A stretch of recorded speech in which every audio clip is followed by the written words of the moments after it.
Chapter 1. The surgeon who never failed. Stephen Strange's story begins long before the mystic arts, long before the mirror dimension or the time stone, long before the universe whispered his name as one of its most vital protectors.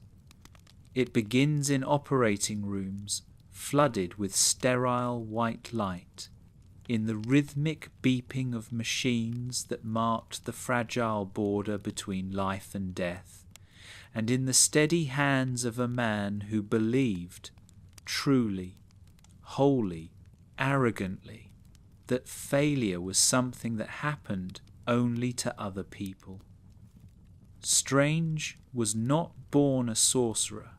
He was forged as a surgeon, sharpened by ambition, blessed with brilliance, and driven by a relentless hunger for perfection that consumed every waking hour of his life. In New York City, at the Metropolitan Hospital, people spoke his name with reverence and envy. Residents studied his procedures like scripture. Colleagues admired his skill while resenting the confidence that bordered on coldness. Strange walked through hospital corridors with the quiet assurance of someone who knew he was the best at what he did, and, in truth, he was. His record was flawless. No botched surgeries, no miscalculations, no tragedies he couldn't reverse with a scalpel, and a mind that processed medical data like a supercomputer. Patients didn't just request him, they begged for him. For Stephen Strange, medicine was not simply a profession, it was validation. Each successful operation was proof of his superiority. Each life saved another stone laid in the monument he was building to himself. Money flowed easily, prestige followed. Invitations to conferences, awards, research grants. Strange accepted them all with a measured smile and a carefully pressed suit. But beneath the polish, something colder lived inside him. A fear of inadequacy so deep he buried it under layers of accomplishment. A fear that if he ever failed, the world would see how fragile he truly was. Christine Palmer was one of the few who saw through that facade. She saw the warmth he hid behind sarcasm, the vulnerability beneath the arrogance, the loneliness tucked behind his brilliance. Strange cared for her, though he would never admit it openly, not even to himself. Their relationship was built on shared nights in emergency rooms, quiet conversations over coffee, and moments where Stephen allowed himself to be human. But that humanity was fragile, and every time Christine tried to get close, he retreated into the armor of his success. He believed he was untouchable, invincible, destined for greatness beyond the reach of ordinary men. And then, in a single moment, everything shattered. It happened on a rainy night, as Strange drove along a winding road that carved through the cliffs outside the city. His luxury car hummed beneath him, classical music pouring from the speakers, the skyline glittering in the distance. Strange wasn't simply driving. He was reviewing medical scans on his phone, dismissing cases not because they were uninteresting, but because they lacked the prestige he craved. Only the most complex, most extraordinary patients deserved his attention. Only the cases that would add to his legend. The rain thickened, the road darkened, and then, in a flash of twisted metal and shattering glass, the world spun out of control. Strange's car hurtled off the cliffside, tumbling violently as gravity tore it apart. His hands, his priceless, perfect hands, were crushed against the dashboard. When the car finally stopped, hanging in ruins, Strange's world lay in pieces. He awoke in a hospital bed, surrounded by faces he once looked down upon. Surgeons who whispered with awe at the irony of the situation. His hands were wrapped, stitched, reconstructed in ways that could not restore perfection. Christine stood by him, her eyes filled with grief. Strange's eyes filled with something else: disbelief, panic, denial. He demanded to see the charts, the scans, the surgical reports. He screamed at the doctors, furious that they had failed him, unable to understand what Christine tried to explain in quiet, pained breaths. They had saved his life. But Strange didn't care about life. He cared about his hands. He cared about the identity he had spent years constructing, an identity now broken beyond repair. His fingers trembled uncontrollably, each shake a reminder of everything he had lost. As the weeks passed, Strange spiraled. He underwent surgery after surgery, pouring his entire fortune into experimental procedures, chasing miracle cures in the hopes that one would restore his former brilliance. His wealth drained, his pride shattered, his apartment filled with unpaid bills and stacks of rejected medical theories. Every failure drove him deeper into desperation. Christine tried to help. She offered support, compassion, a lifeline to pull him from the abyss. But Strange pushed her away with words sharp enough to wound her permanently. "I don't need you," he said. "I don't need anyone." It was a lie, spoken from fear, but it severed the final thread connecting him to the life he once knew. Alone, broke, and drowning in shame, Strange searched the world for rumors of impossible healing. Among those whispers, a name resurfaced. Jonathan Pangborn, a man once paralyzed who now walked with ease. Strange hunted him down, demanding answers. Pangborn spoke not of medicine, but of magic, of a place called Kamartaj, hidden somewhere in Nepal, where people learn not to heal the body, but to reshape reality. Strange dismissed it initially as nonsense. But desperation has a way of opening doors that pride once kept closed. He used the last of his money to travel across continents, navigating foreign streets, sleeping in alleys, chasing a myth. By the time he reached Kathmandu, he was weak, exhausted, and nearly hopeless. Thieves attacked him, stealing the last of his belongings.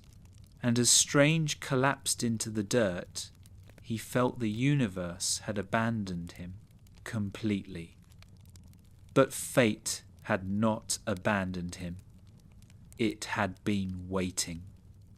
A hooded figure approached Karl Mordo, who drove off the attackers and extended a hand to the broken surgeon.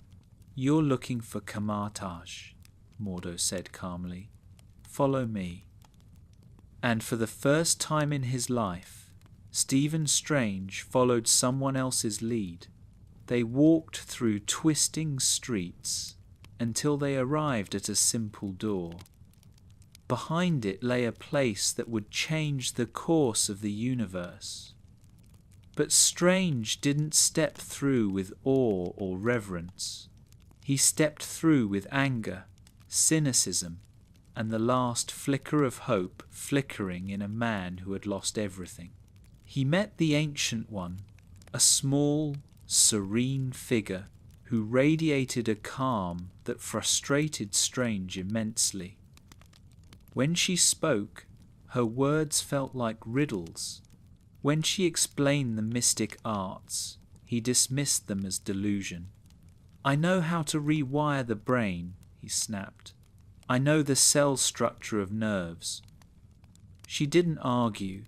She simply pushed his nerves, astral form out of his body, sending him spiraling through the cosmos, tearing open his perception of reality in a way no medical textbook ever could.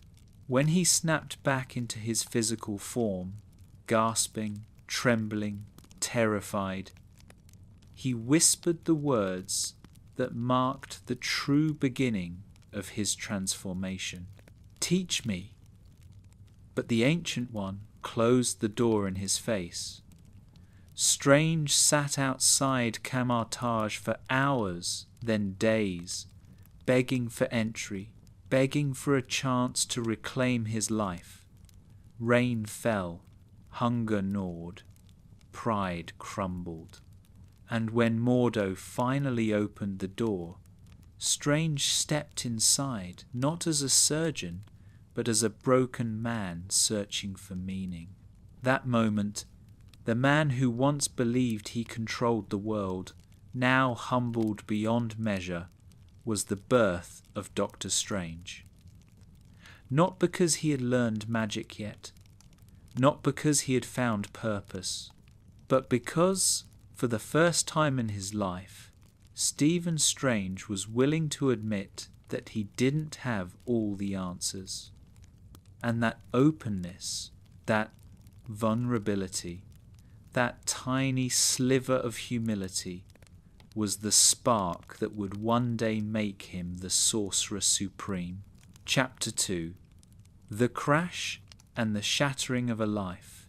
Before Stephen Strange ever touched the mystic arts, before he wielded the Eye of Agamotto or confronted beings of astronomical power, his life was defined by complete, structured control.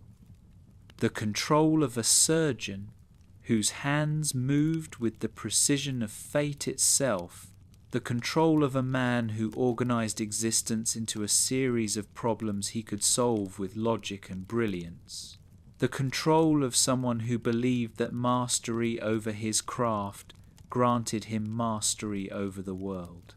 Strange approached life like an equation in a medical text, difficult but solvable. Challenges were things to be conquered through intellect and will, and the person he trusted most in that pursuit was himself. Yet the path that leads a man to destiny often begins with the moment he loses everything he once believed was certain.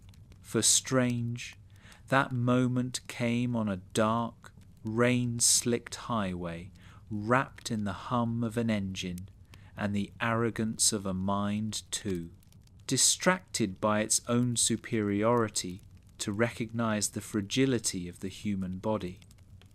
Hours before that night, Strange had performed yet another flawless surgery.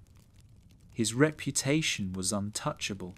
His name circulated through the medical elite like a talisman, invoked with reverence by those who admired him and resentment by those who envied him. He left the hospital wearing his success like a tailored suit, convinced that he was invincible, that the world bent around him, not the other way round. But beneath that confidence lived something colder and more human. Fear, the fear of being ordinary, the fear of failure, the fear that without his perfect hands and cutting intellect, he would be nothing at all.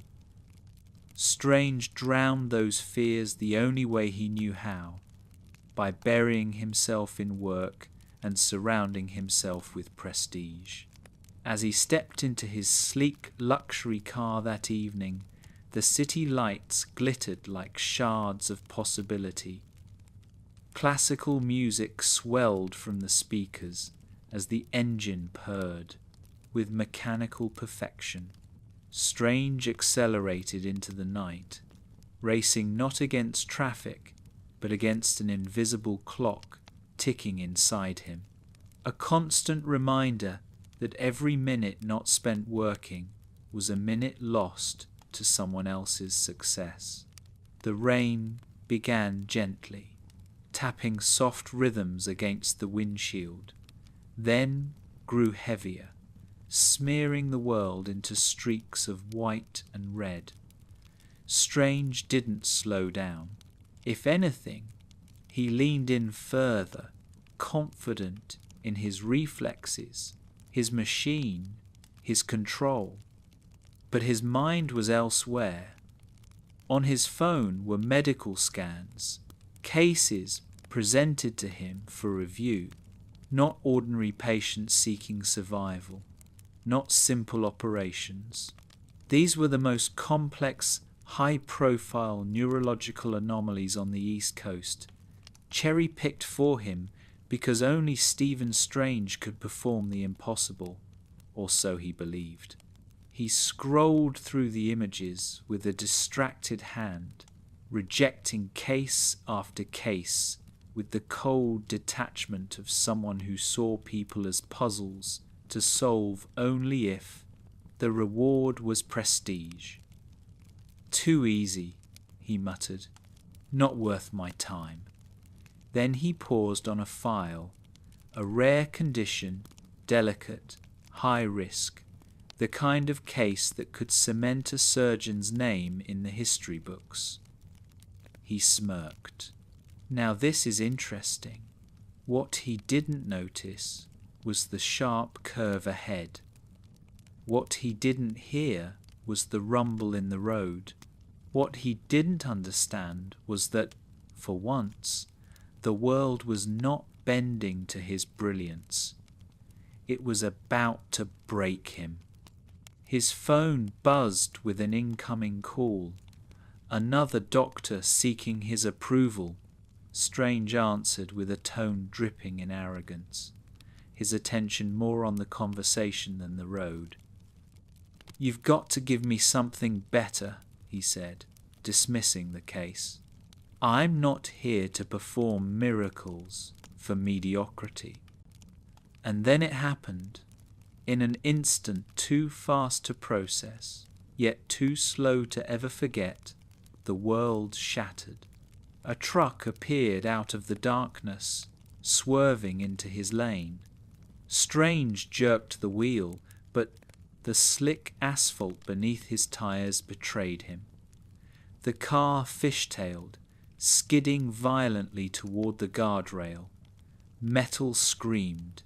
Glass exploded. The luxury vehicle tore through the barrier and plunged off the cliffside. Time slowed to a painful crawl. Strange felt his body jerk against the seatbelt. He felt the weightlessness of the fall. He felt the violent impact as the car flipped, tumbling like a broken toy down the mountainside. And he felt, most vividly, most horrifically, the crushing agony as his hands slammed against the dashboard, bones shattering, nerves rupturing, tendons snapping like brittle wires. The pain was beyond anything he could have imagined. It wasn't just physical, it was existential. His hands, the tools of his genius, the source of his pride, were destroyed in an instant. The car came to a stop, half submerged in mud and rain, its frame twisted like a corpse. Strange hung upside down, blood pouring from his forehead, the world spinning in a haze of broken glass and distant sirens. For a moment He thought he was dead. For a moment, he wished he was. When he woke next, he was in a hospital bed, his body wrapped in bandages, his mind drowning in a fog of pain. The ceiling lights blurred into halos as he tried to move. But his hands, his priceless, perfect hands, felt wrong, heavy, muted, foreign. He lifted them, eyes widening as he saw the damage. Thick scars, metal pins, swollen skin stretched over reconstructed bones. A pair of surgeons stood at the foot of his bed, their eyes filled with reluctant sympathy. "We did everything we could," one said. But Strange heard only failure. "Everything you could?"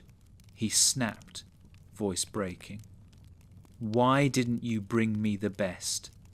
Why didn't you get the specialists?" The surgeons exchanged a look, an ironic twist of fate that the world's greatest neurosurgeon was now criticizing the very people who saved his life. But Strange didn't care. All he saw was loss. All he felt was destruction. Christine Palmer entered quietly, her face pale with worry. She tried to soothe him, tried to bring him back to himself, tried to remind him that he was alive and that life still had meaning. But Strange lashed out at her too, rejecting her comfort, her kindness, her love. "You think this is life?" he shouted, trembling with rage. "My hands are my life. Without them, I am nothing." Christine stepped back, tears filling her eyes. She had stood beside him through sleepless nights, through surgeries that pushed the limits of medicine, through moments where Strange's brilliance shone like a beacon. But now she saw only a man drowning in self-destruction. Strange turned his face away, unable to bear her pity. Shame twisted in his chest. Fear gripped him. His identity, once so carefully constructed, was collapsing. The weeks that followed were a descent into hell. Strange spent every dime he had on experimental surgeries, traveling across the country, chasing rumors of breakthrough procedures. But each attempt failed. Each failure cracked him further. His apartment, once immaculate and sterile, became filled with medical files, shattered instruments, and unpaid bills. His reflection in the mirror looked like a stranger, thin, haunted, desperate. He isolated himself completely, pushing Christine away for good after one final, cruel argument. He screamed at her, belittled her, weaponized his pain against the only person who had ever truly cared for him. When she left, closing the door slowly behind her, Strange felt the last thread of his old life snap. Alone in the darkness, he stared at his trembling hands as they spasmed uncontrollably. "Why?" he whispered to no one. "Why me?" But the universe did not answer. Not yet. And then, one evening, after nearly exhausting his fortune, Strange found a name. Jonathan Pangborn, a man who had once been paralyzed and now walked freely. It made no sense. It defied medicine. It defied reality. Strange sought him out, traveling across the city to a run-down basketball court. Pangborn played effortlessly, his movements fluid and strong. Strange stood before him, dishevelled, trembling, desperate. "How?" he demanded. "How did you do it?" Pangborn hesitated, then spoke the words that would change Stephen Strange's destiny forever. "Kamartage," he said softly. "Not medicine, not therapy, something different." Strange scoffed at first, but desperation has a way of dissolving disbelief. He pressed Pangborn for details, for directions, for hope, and with the last of his money, Strange boarded a plane, chasing a myth across the world. His journey would lead him into the heart of the mystic arts, into the depths of dimensions he could never have imagined, and into a future where he would wield power that dwarfed even his greatest surgical triumphs. But that night, broken, angry, lost, Stephen Strange could not imagine the man he would become. All he knew was that he had to keep searching. All he knew was that the life he once had was gone, and all he could feel was the echo of a crash that had shattered not only his hands, but the illusion that he had ever truly been in control at all. Chapter 3. The desperate search for healing. Stephen Strange's journey from the shattered remains of his former life to the hidden doors of Kamartage was not a straight path walked with clarity or faith, but a stumbling, painful, cruel, through denial, obsession, and the last fragile threads of hope, clinging to a mind that refused to accept the word impossible. For a man who had built his entire identity on the belief that every problem had a solution so long as the right mind and the right hands were applied, the idea that his injuries might be permanent was not just a medical sentence, it was an existential death.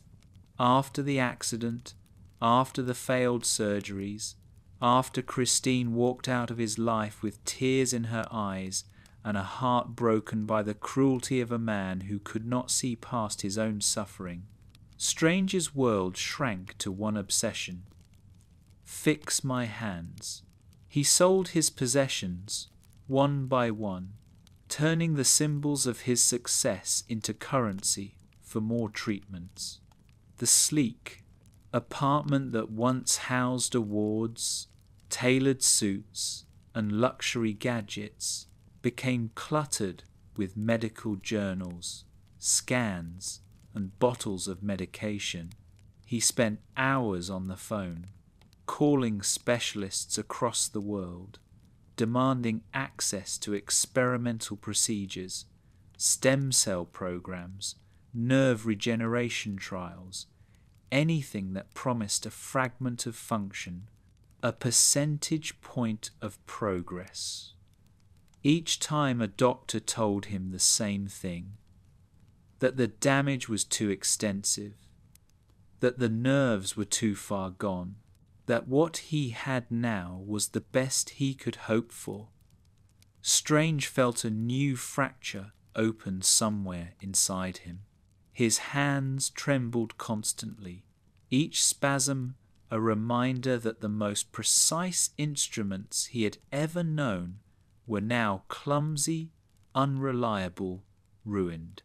He tried physical therapy, pushing his broken fingers through exercises until sweat dripped from his face and frustration boiled over into rage. He screamed at therapists, at machines, at himself.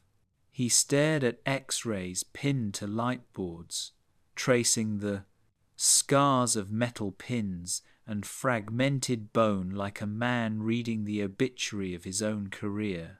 When he lay awake at night, the darkness was filled with memories, the steady rhythm of the operating room, the soft hum of machinery, Christine's reassuring voice, the awe in residents' eyes when he saved a patient no one else could. Those memories were ghosts now, and they haunted him relentlessly. It was during one of those late-night, almost delirious spirals of research that he stumbled upon the name that would change everything. Jonathan Pangborn, a file, a case. A former patient, a man diagnosed with a spinal injury, rendered paraplegic, told, like Strange, that hope was mathematically unlikely. But somehow, impossibly, Pangborn had walked again. The medical records simply stopped following the expected narrative. There was no procedure listed, no breakthrough surgery, no new technique attached to his recovery, just absence. And then notes from a routine checkup years later. Mobility restored, no conventional explanation. It was a glitch in the system, a loose thread Strange refused to ignore. He tracked Pangborn down with the same relentless energy he once reserved for complex surgeries.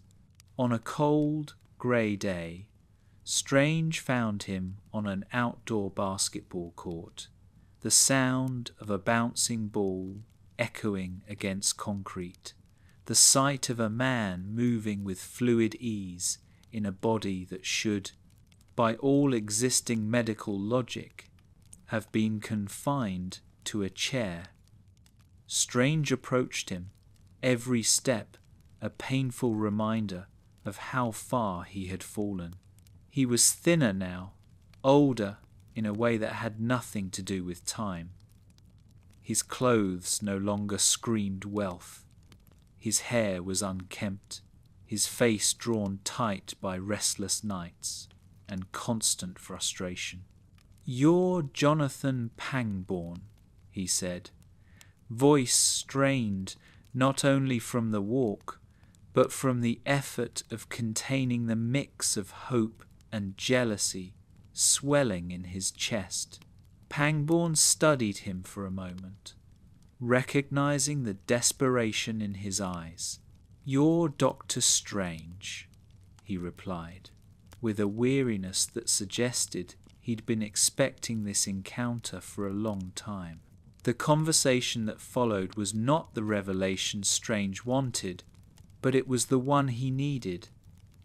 Pangborn explained that no surgery had fixed him, no experimental therapy, no cutting-edge machine.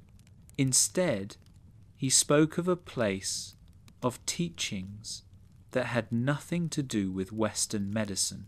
Kamar Taj, hidden in the crowded chaos of Kathmandu, somewhere beyond the reach of hospitals and textbooks.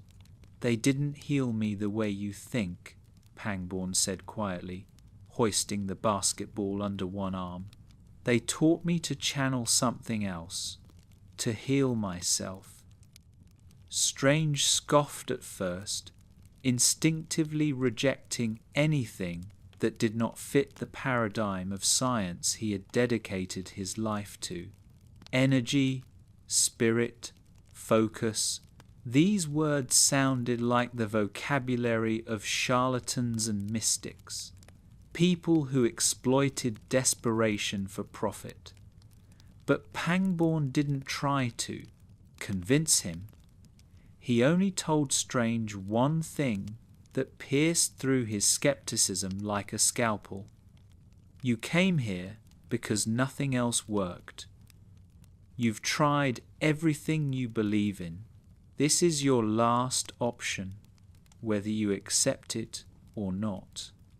The truth hung in the air, heavy and undeniable. Strange, stripped of arrogance, drilled Pangborn for details, the location, the way, the name of the place that had supposedly given this man back his life. When he walked away from the court, huddled against the cold wind, he knew what he had to do.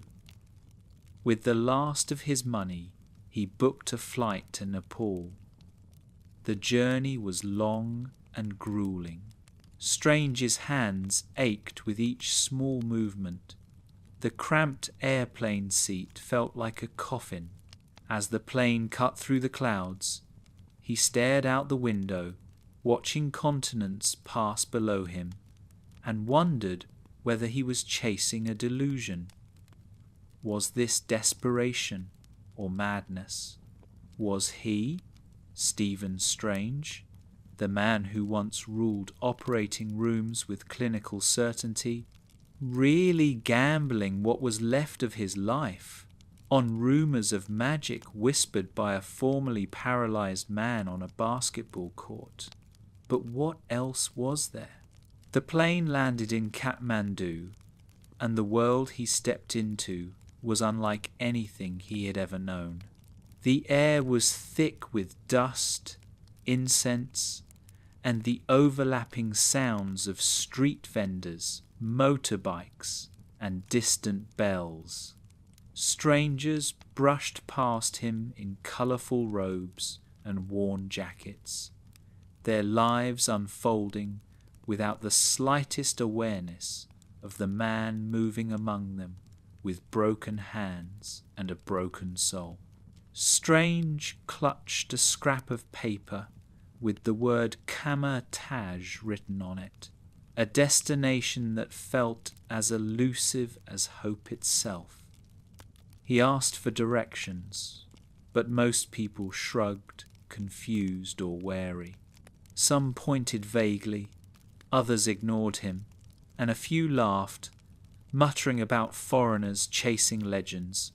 The sun dipped lower in the sky as Strange wandered through alleys, climbing steps, passing prayer wheels, spun by hands far more calloused and accustomed to hardship than his own. His legs trembled from fatigue. His hands burned from the cold. Each time he thought he had reached a dead end, he pushed on, driven by something deeper than logic now, something closer to faith, though he would never have named it as such. Night fell. Strange, exhausted and hungry, found himself slumped outside a doorway, his body screaming in protest. Thieves appeared from the shadows, eyes gleaming with opportunism. They took his watch, his bag, his last material ties to the life he once led. One of them struck him, and he collapsed into the dirt, blood mixing with dust beneath him. It was the lowest moment of his life. Broken in body, stripped of wealth, abandoned in a foreign land, chasing a place that might not exist, he lay there wondering if this was how it ended.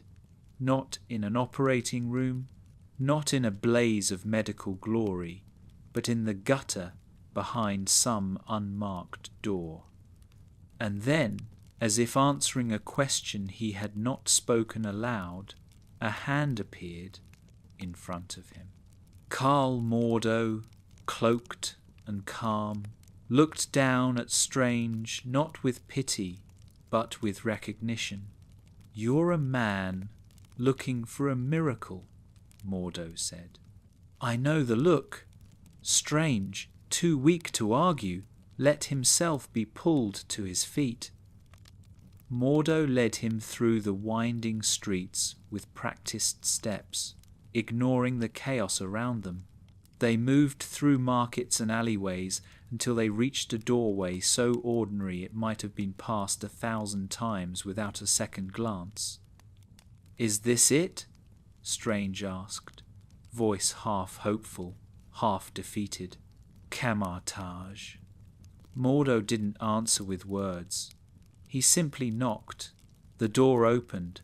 Any expectation Strange had of shimmering temples, glowing portals, or angelic choirs crumbled the moment he stepped inside. The interior was simple, almost disappointingly ordinary. Stone floors, humble lamps, monks moving quietly through the space. Strange's skepticism resurfaced, bubbling up through the layers of exhaustion and pain. "This is it?" he muttered, scanning the room. "This is what I crossed the world for?" But then he met her, the Ancient One, standing small, serene, with eyes that seemed to hold more years than any human should. She regarded him not as a broken man, not as a lost cause, but as someone standing at the threshold of something far greater than he understood. Strange expected a wise, robed figure with a beard and a staff, something pulled from a stereotype of ancient gurus and mystical mentors. Instead, he found a woman whose presence quietly dismantled his preconceived notions. She poured him tea, listened to his story, watched him rage against the unfairness of his injuries, and heard him demand solutions with the entitlement of a man who still believed the universe owed him something. When he scoffed at the mention of spirit and energy, she did not argue. She simply touched his forehead and sent his astral form rocketing out of his body, hurling him through dimensions he could not name, falling through the vast cosmos, the fracturing kaleidoscopes of the mirror dimension, the terrifying vastness of the dark dimension, floating as a tiny, insignificant speck among galaxies and impossible geometries. He saw planes of reality he could not comprehend, worlds born and dying, forces so vast his mind ached to hold on to them.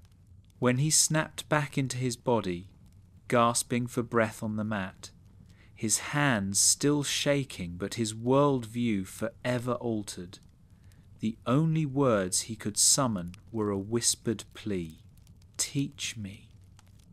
That was the moment his desperation transformed into something else. The man who had once scoffed at anything beyond the measurable suddenly understood that the universe was far larger than he had ever imagined. His search for healing had led him to the edge of the known, to a door he had never known existed, and yet, in a twist that felt almost cruel, the Ancient One refused him. "You're not ready," she said, and gestured toward the door.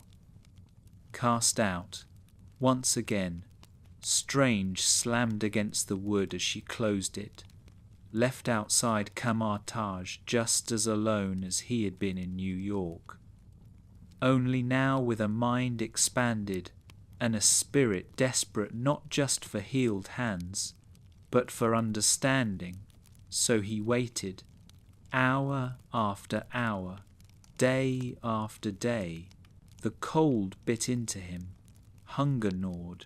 Passers-by glanced at him with vague curiosity. Mordo watched, quietly impressed by Strange's stubborn refusal to leave. Each hour outside that door carved away a piece of the man he had been, the surgeon, the ego, the entitled genius. They eroded in the face of something he could not control with a scalpel or an argument. All that remained was determination. Finally, after what felt like a lifetime compressed into a few brutal days, the door opened. Mordo and the Ancient One looked down at him. There was no triumphant music, no celebratory revelation, only a simple, quiet decision. He would be allowed in. As Strange stepped through the threshold of Kaecilius, the desperate search for healing was not over, but it had changed. He no longer sought only to fix his hands.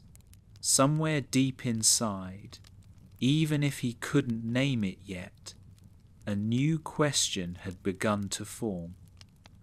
What if healing meant becoming someone entirely new? And that question, fragile but persistent, would guide him into a world where the limits he once worshipped as absolute would crumble before his eyes. Chapter 4. Arrival at Kaecilius. When Stephen Strange stepped through the doors of Kaecilius for the first time, he expected revelation to arrive like thunder, loud, dramatic, unmistakable. But instead it came quietly, wrapped in stillness, like a whisper carried on the Himalayan wind. After days spent shivering outside the sanctuary, refusing to leave the threshold even as hunger gnawed at him and exhaustion pulled at his bones, the moment the doors finally opened felt surreal, as if the universe itself had paused to consider the broken man begging on its steps.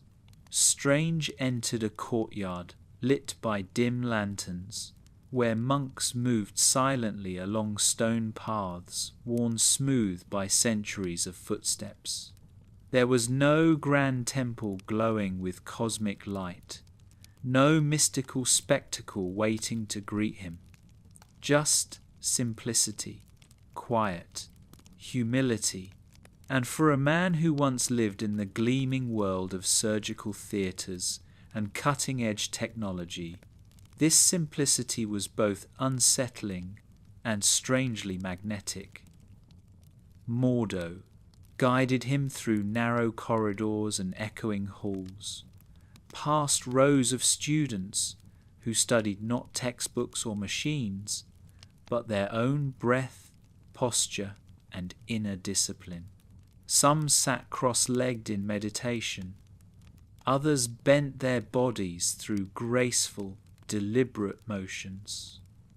Others stood still, palms open, as if feeling for something invisible in the air.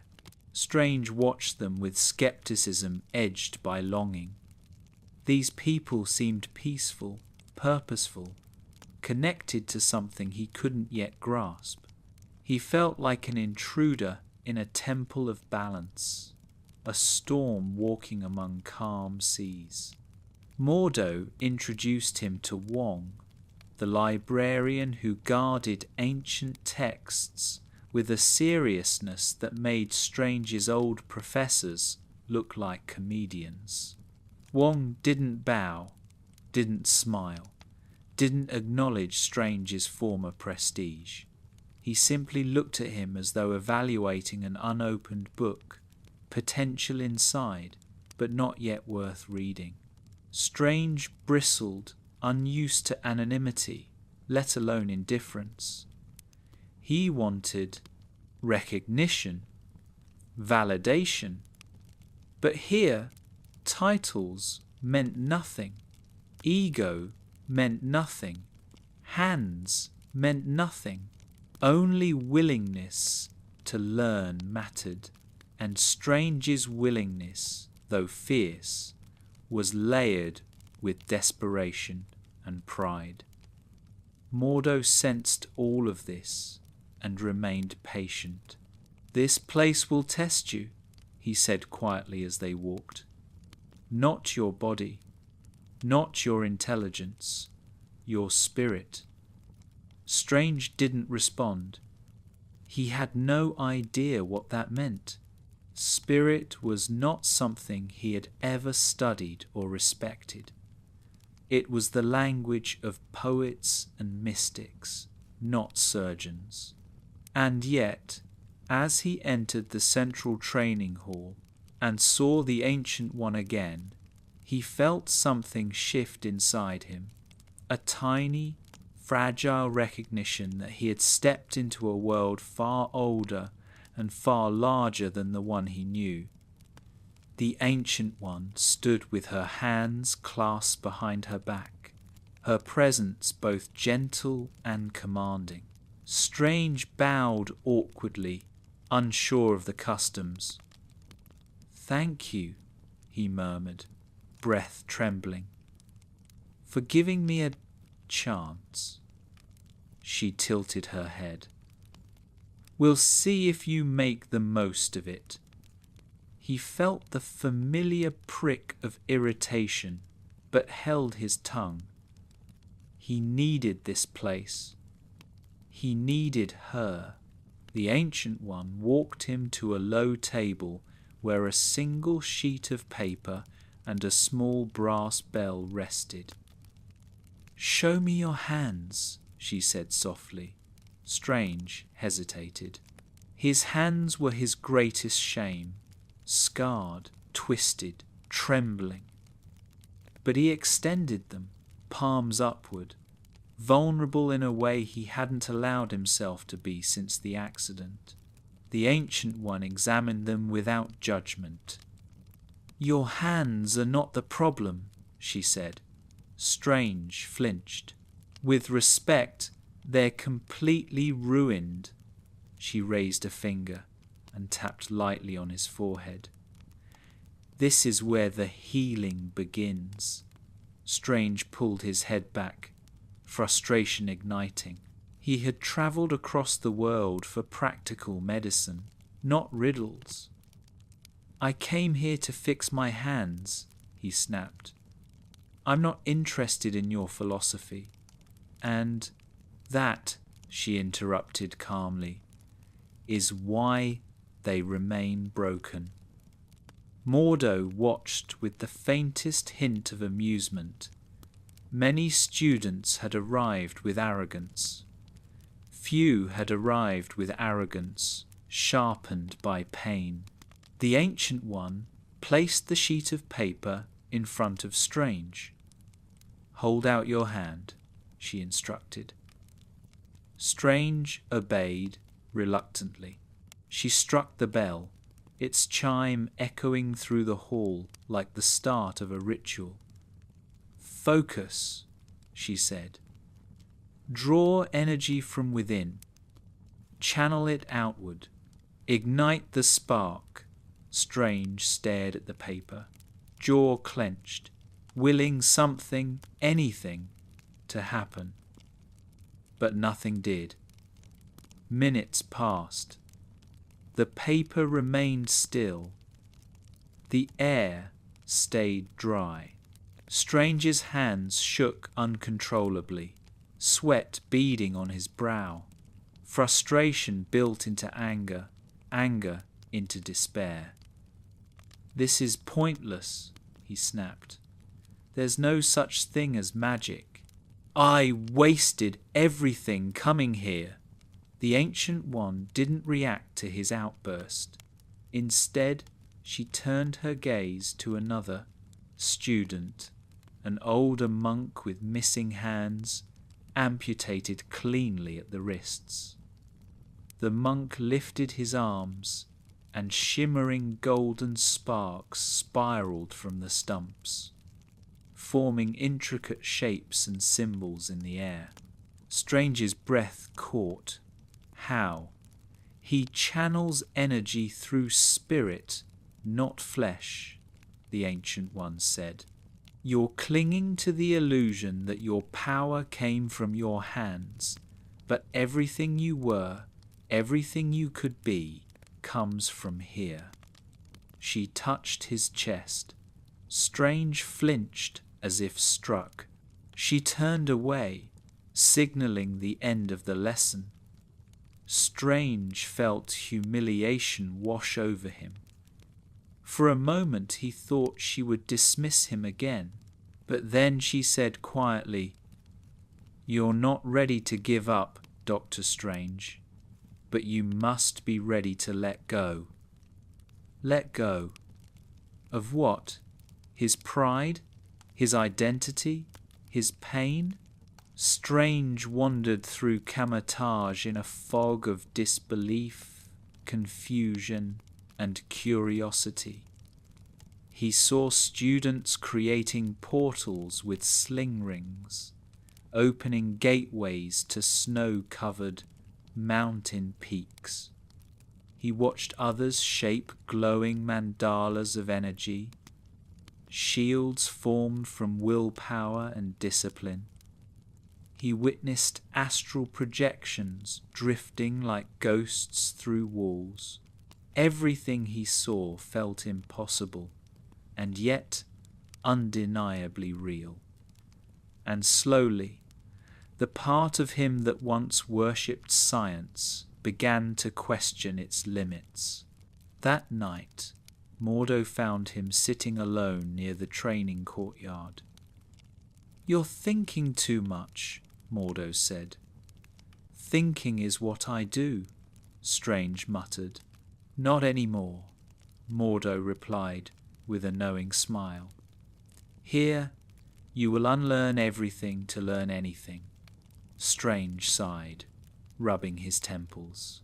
"How do you do it?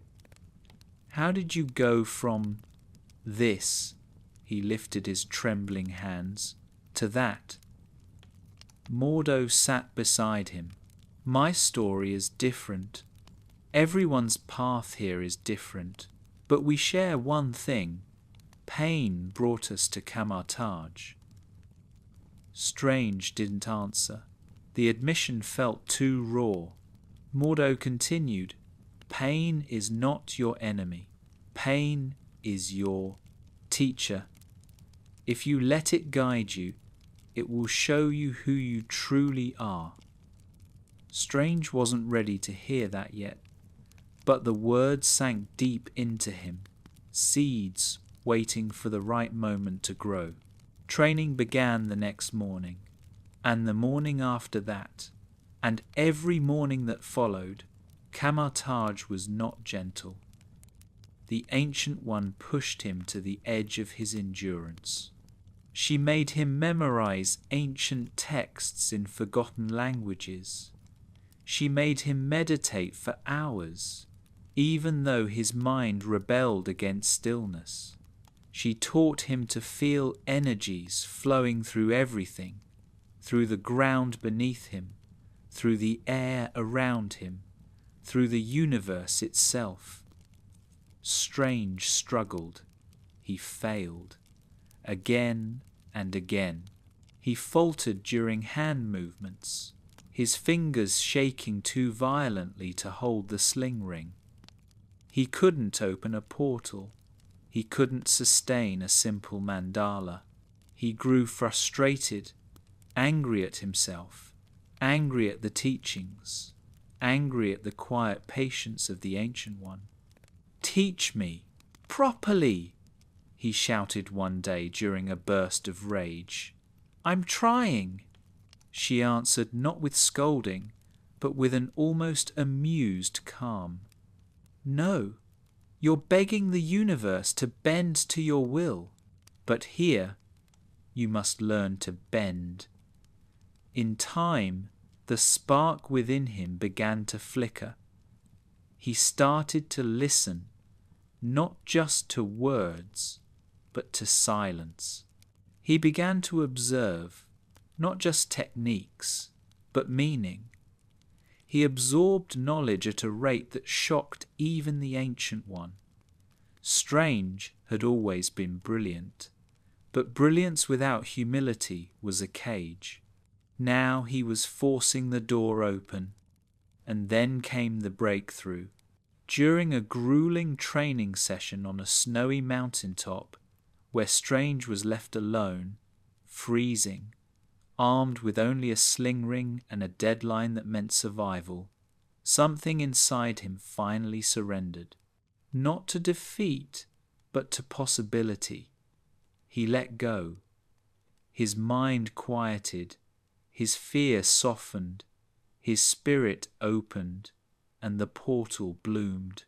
A circle of golden sparks burst forth from his hands, fragile and trembling, but real. Strange cried out, half in joy, half in disbelief. He stumbled through the portal just as the cold threatened to claim him. When he landed back inside Kaecilius, the Ancient One stood waiting. "You did it," she said softly.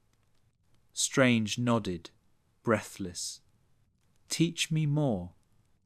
And so she did. Day by day, he grew, not just in skill, but in understanding. Kaecilius became more than a sanctuary.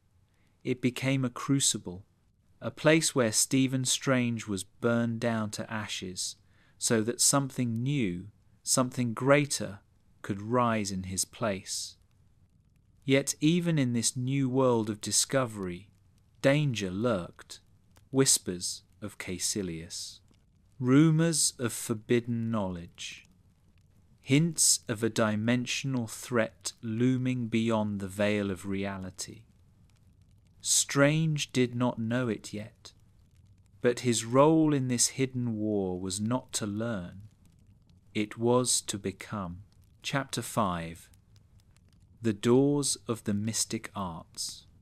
Before Stephen Strange ever became master of the mystic arts, before he wielded the Time Stone or stood between dimensions as guardian of reality, he first had to understand a simple, terrifying truth. The universe was not a single, fixed plane of existence, but a vast network of doors, seen and unseen, physical and metaphysical, stable and fragile, and every spell, every sling ring, portal, every astral projection was not a trick or an illusion, but the act of opening one of those doors and deciding what or who was allowed to pass through. At Kaecilius, the training that followed his first trembling portal on that freezing mountaintop grew more intense, more complex, and more abstract than anything he had ever studied in medical school. In the hospital, questions had answers, diseases had classifications, and problems fit neatly into charts and diagrams. Here, the questions were larger, and the answers shifted like sand. The Ancient One began to speak not only of energy and spirit, but of dimensions and planes of existence layered atop one another like pages in an infinite book. Earth was not alone. It was one small, fragile realm in a multiverse filled with human worlds, dead worlds, and worlds inhabited by beings beyond human comprehension. And between all of them were doors. Strange learned quickly that the sling ring he had struggled to master was not just a tool for convenience. It was the first, simplest key. Every time a sorcerer traced a glowing circle of sparks in the air, they weren't just generating a portal from point A to point B. They were reaching into the fabric of space, feeling for a thread and pulling it open. The sparks were a byproduct of focused energy channeled through mental discipline and spiritual alignment. Where a surgeon's hands demanded absolute steadiness, a sorcerer's hands demanded conviction. To open a door between locations, one had to first open a door inside the mind. This idea fascinated Strange even more than it frightened him. His entire life had been spent accepting the limits of the physical world, bone density, nerve pathways, blood flow. Now he was being told those limits were flexible, bendable, if not breakable, through the right application of will and knowledge. In the library, surrounded by shelves filled with ancient texts bound in leather, Strange spent hours devouring information with an intensity he had not felt since his early years in medicine.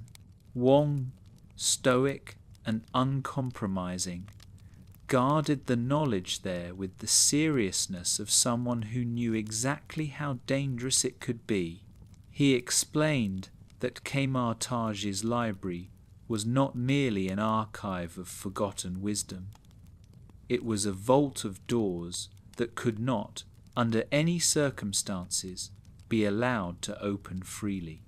Certain books were chained, sealed with golden locks, and warnings in multiple languages. Strange's curiosity burned at the sight of them. In his old life, forbidden research had simply meant untested or unpublished. Here, forbidden meant catastrophic. Wong's first lessons were not spells, but rules. What could be studied, what must be respected, what must never be touched without permission. The mystic arts are not about what you can do, Wong told him one evening as they stood before a row of locked tomes. They're about what you choose not to do. Strange listened, but as he traced his eyes across titles mentioning dimensions, time, and entities older than Earth itself, he felt a familiar tug in his chest. The same hunger for knowledge that had driven him to the operating table again and again. His hands might have been damaged, but his mind was still very much intact, and it wanted more. Outside of the library, his physical training intensified. Mordo taught him hand-to-hand combat, insisting that a sorcerer could not rely solely on magic. The world, he said, would not always play by rules that allowed time for spells. Strange learned to move, to duck, to strike, to fall, and rise again. Every bruise and ache reminded him that the body was still part of the equation, even in a life defined by energy and spirit. But the true turning point came when the Ancient One began to introduce him to realms beyond the physical. She showed him the mirror dimension, a reflection of reality, perfectly replicated, yet separated by a thin, invisible border. In this realm, the laws of physics could be bent, folded, twisted like origami. A building could stretch and spiral into impossible shapes. Streets could rotate vertically. Gravity could become a suggestion rather than a command. To the untrained eye, it was chaos. To a master, it was control. The mirror dimension was one of the doors sorcerers used to contain danger without exposing the real world. A battle waged there would leave the physical plane untouched, but it was also a trap. Entering without understanding its nuances could leave one lost in a labyrinth of distorted reflections. The Ancient One led Strange into this realm not with ceremony, but with a simple, deliberate step. One moment they were in a courtyard, the next they stood in a version of it that shimmered subtly, the air thicker, the sounds distant and warped. The buildings around them began to fold in on themselves, streets twisting into spirals, structures rising and collapsing like waves. Strange felt small in a way he had never experienced, not because of his broken hands, but because he realized how little he knew of the universe's foundations. The mirror dimension is one of many, the Ancient One explained calmly. It is a door, and like all doors, it can be used for good or ill. Learn to respect it, or it will destroy you. Another door was the astral plane. Strange had glimpsed it once before, when the Ancient One pushed his soul out of his body in their first meeting, but now he was asked to explore it deliberately. Under her guidance, Strange lay on a mat, breathing slowly, focusing inward, as she instructed. He closed his eyes and pictured himself separating from his body, rising above it like a detached observer. At first, nothing happened. His mind wandered, thinking about his scarred hands, his failures, the life he had left behind. But slowly, as he learned to quiet those thoughts, he felt a lightness seep through him, as though his bones were dissolving into air. And then, gently, he rose. When Stephen Strange looked down and saw his own body lying motionless on the mat, he experienced a moment of vertigo that had nothing to do with height. He was weightless, translucent, existing as pure consciousness. The physical world had edges. This one did not.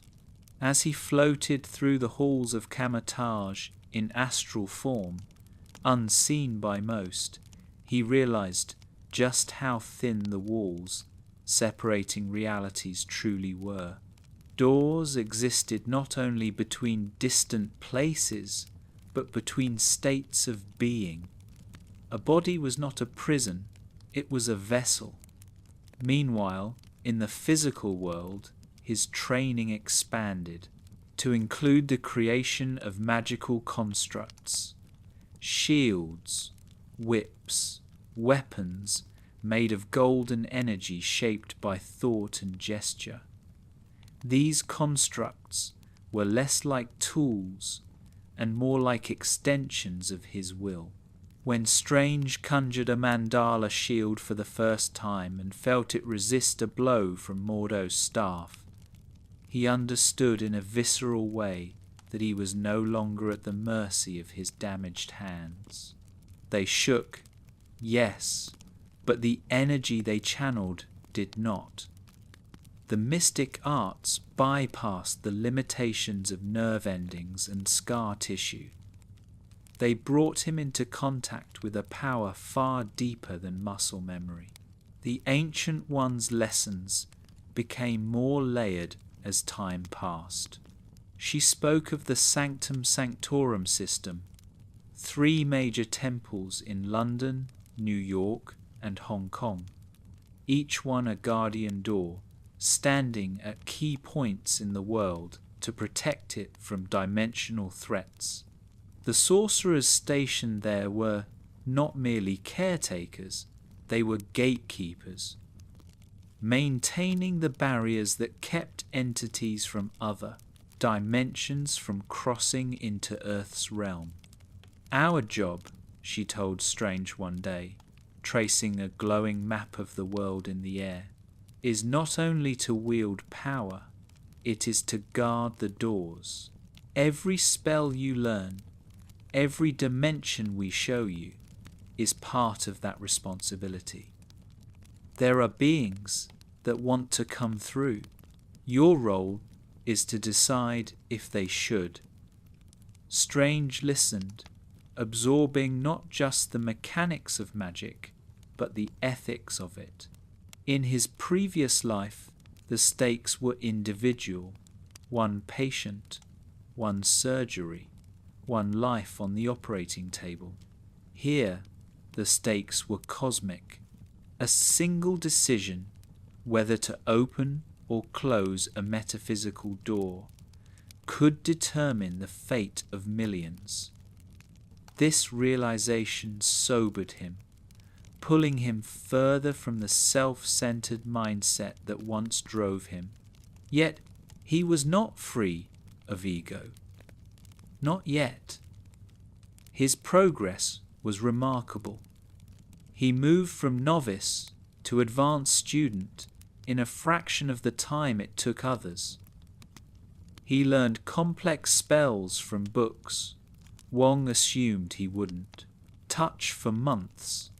Strange, who had always defined himself by being the best in the room, slipped easily back into that mindset. A part of him enjoyed surpassing expectations, feeling the old thrill of superiority, and it was that same part of him that drew his eyes again and again to the forbidden section of the library. Late at night, when the halls quieted and the candles flickered low, Strange would stand in front of the chained books, reading their titles, imagining the knowledge contained within them. Some mentioned timelines and loops. Others referenced entities like Dormammu, names whispered in Kamar-Taj with equal parts reverence and fear. These texts did not just open doors, they opened traps. Wong warned him repeatedly. Mordo cautioned him about the dangers of stepping beyond his training. The Ancient One, with her subtle, knowing gaze, seemed to understand that Strange's greatest strength, his hunger for knowledge, was also his greatest vulnerability.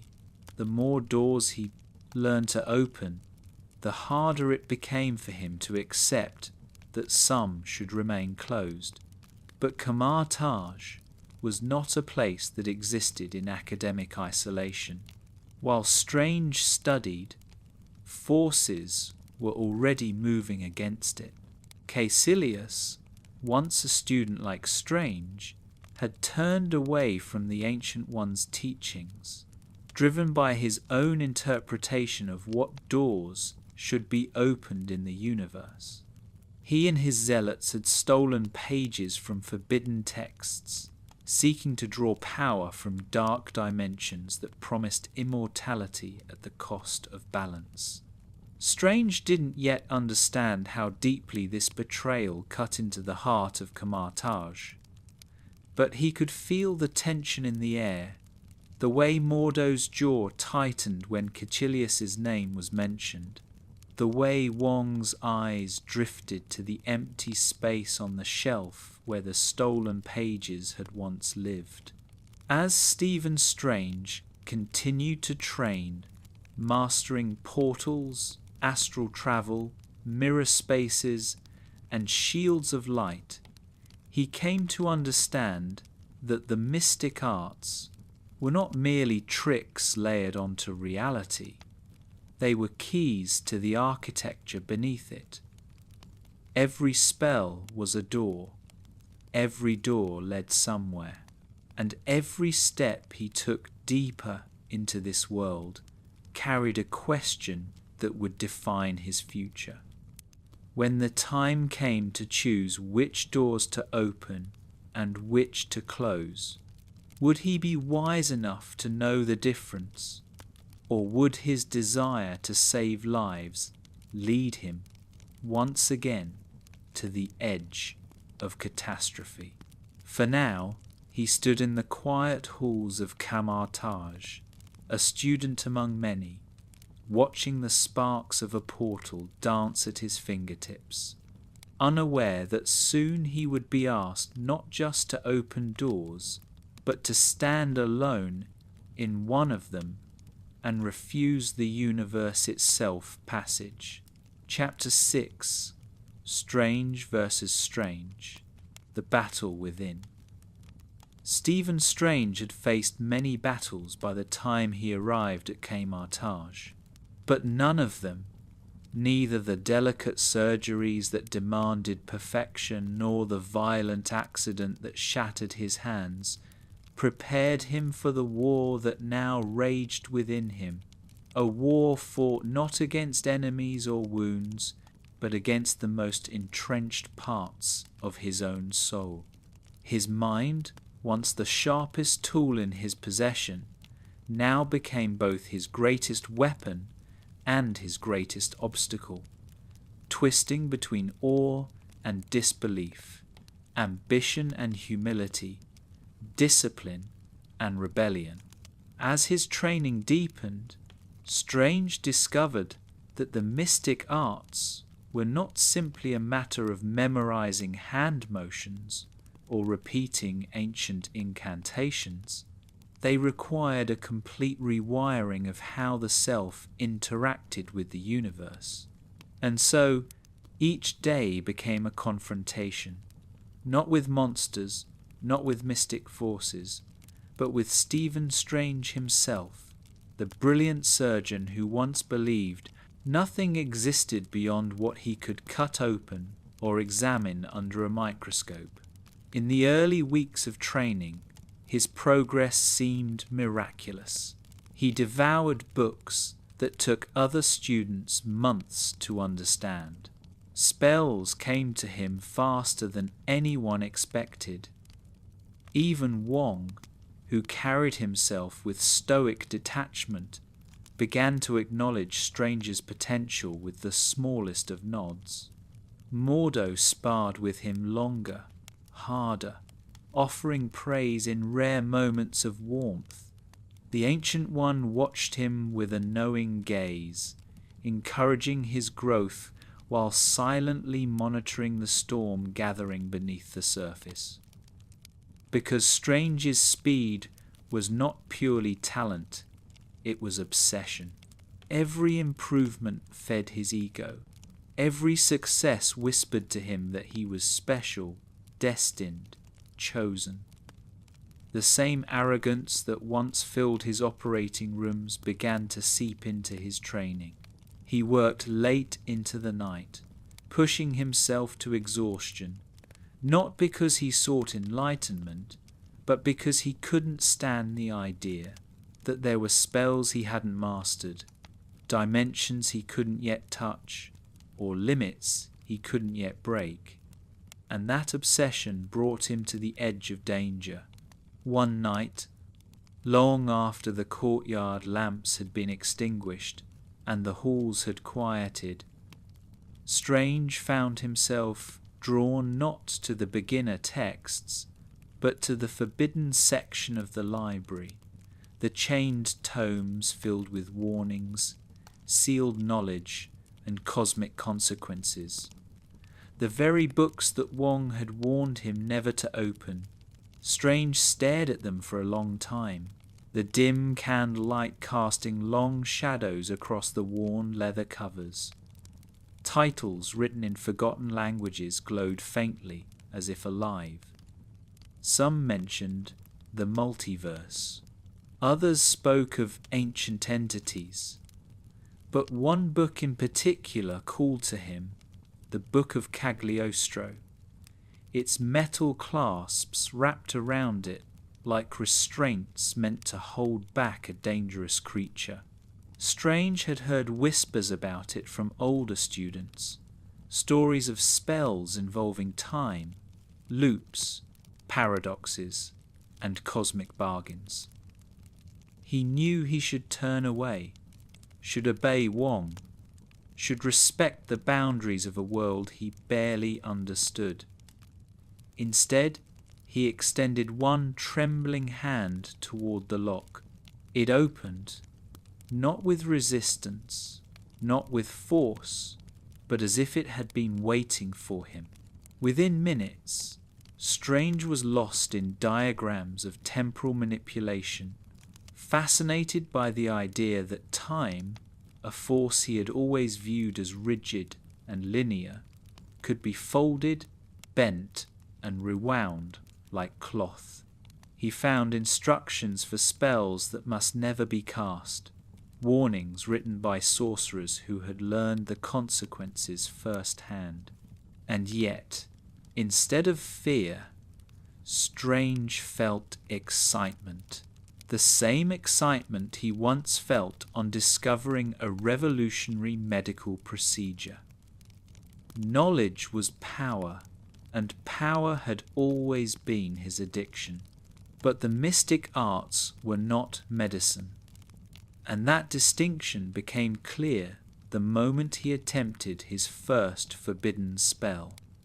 In a quiet corner of the courtyard, he produced an apple, its surface glistening with dew.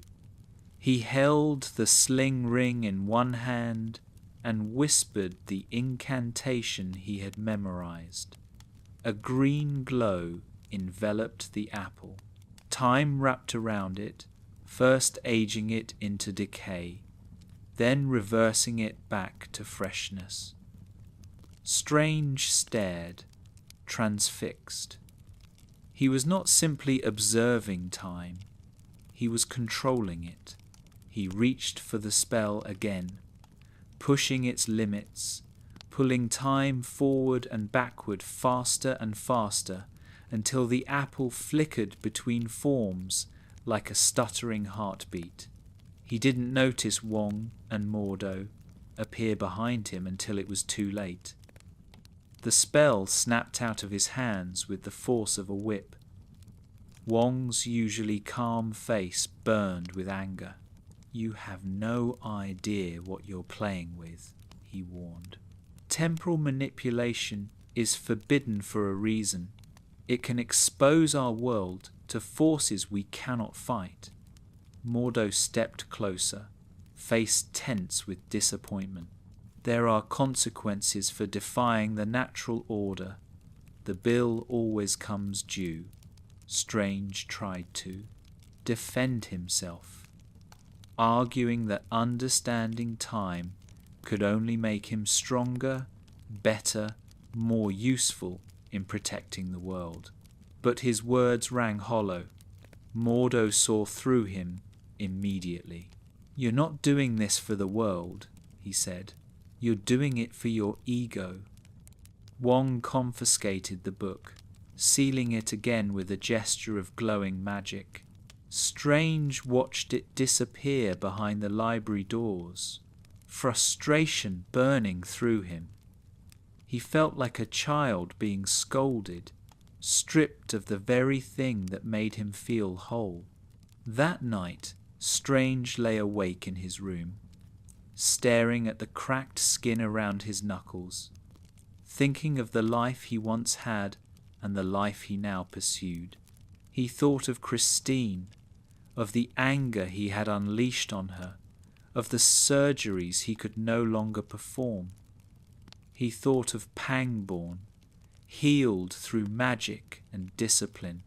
He thought of the Ancient One, who seemed to hold the entire universe in the quiet of her breath. And he thought of the darkness in himself, the desperate need to prove he was still extraordinary. The next morning, training resumed. But something was different. Strange no longer confronted external challenges. He confronted himself.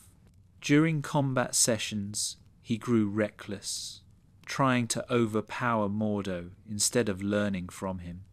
During meditation, he grew restless, unable to still the storm of thoughts in his mind.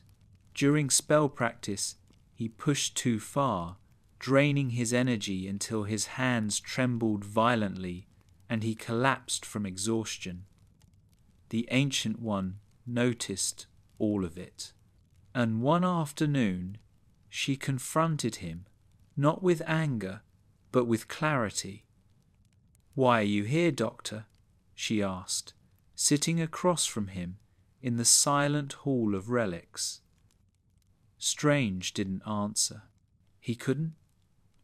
She continued, her words slicing through his defences with surgical precision. "You did not come here to serve a greater purpose. You came here to fix your hands so you could return to the life you lost. But that life is gone. Strange's jaw clenched. Her words felt like needles beneath his skin. I had a responsibility, he said bitterly. People depended on me. I saved lives. The Ancient One shook her head gently. You think your old life was your purpose, but your greatest flaw is believing the universe revolves around your suffering. Strange's breath caught. He had never been spoken to in such a way. She leaned forward. Stephen, your battle is not with the world. It is with yourself. Until you accept that, you will never truly open the doors that lie ahead. She raised her hand and pushed him into the astral plane. Suddenly weightless, Strange watched his physical body slump forward on the mat as his astral form drifted upward. The Ancient One's astral form stood beside him, luminous and serene. Look at yourself, she said. Strange did. He floated around his physical body, seeing every scar, every tremor, every flaw. For the first time, he didn't feel anger. He felt grief. Your hands are not your power, she whispered. Your mind is not your prison. Your potential lies in surrender, not control. Strange drifted in silence, absorbing the truth he had tried for so long to reject. When he returned to his body, his breath came in slow, steady waves. Not calm, yet not chaotic, balanced. For the first time since the accident, he felt present, not as a surgeon, not as a failure, not as a man broken by fate, but as a student standing at the threshold of something transformative. His battle with himself did not end that day. It never truly ended. Doubt and pride continued to clash within him, but the tides began to shift. Strange practice with renewed purpose, not to prove anything, but to understand. He meditated not to silence his thoughts, but to hear them. He trained not to master the mystic arts, but to master himself. And slowly, day by day, the man he had been, the arrogant, wounded surgeon, began to merge with the man he was becoming. A sorcerer, a protector, a guardian of doors. A man who would one day look Dormammu in the eye and tell him he had come to bargain. But before that future could unfold, Strange had to win the most important battle of all, the battle within, the battle against Stephen Strange. And though he did not yet realize it, his victory in that invisible war would reshape not only his destiny, but the fate of the universe itself. Chapter 7. The Rise of a Sorcerer. Stephen Strange's rise as a sorcerer did not happen in a moment of triumph or revelation, but through a long series of small, unseen victories, slivers of progress that accumulated like grains of sand, slowly reshaping the landscape of who he was. After confronting the turmoil within himself, Strange began to approach the mystic arts not as a desperate man clawing for lost glory, but as a student learning to walk again. His steps were unsteady at first, but with each passing day, they grew more assured, more intentional, more aligned with a purpose he could not yet name. His routine at Kamartage transformed from frantic obsession into disciplined devotion. He woke before dawn, when the Himalayas were still wrapped in mist, and sat in the courtyard with the other students, eyes closed, breath steady, listening to the quiet pulse of the universe. Meditation was no longer torture. It was becoming a doorway, a bridge between the fractured mind he once had and the clarity he sought. Strange learned to breathe without forcing his thoughts into order. He learned to sit with discomfort, to acknowledge it without letting it dominate him. And in those fragile moments of stillness, he began to feel energy. Not metaphorically, not imaginatively, but as a living current that flowed from the ground beneath him to the air around him, threading through every cell in his body. For a surgeon who once believed only in what he could touch, the discovery was transformative. During physical training, Mordo pushed him relentlessly. Their sparring sessions became conversations written in strikes and parries. Strange learning not to predict, but to respond. Not to react with frustration, but to adjust with fluidity. Mordo, who had once seen Strange as another arrogant outsider, now recognized the discipline forming beneath the surface. "You're learning," Mordo would say, offering him a hand after knocking him onto the stone floor. Strange, winded, but determined, would reply, "I'm trying." Some days, trying was all he had, but trying was enough. In the library, Wong gradually lifted restrictions on what Strange could read. Books that once seemed impenetrable now revealed their wisdom in layers. He studied the origins of the Sanctum Sanctorum network, the history of the masters who came before him, and the tragedies that had shaped the current order. He learned of ancient threats sealed away by sorcerers whose names were forgotten outside these walls. He learned that Earth had survived countless invasions not because of armies or technology, but because sorcerers had shielded it for centuries, unseen and unthanked. This humbled Strange deeply. He had once believed he was meant for fame, recognition, applause. Now he understood that true service often required invisibility, yet he did not lose his hunger for knowledge. It simply matured.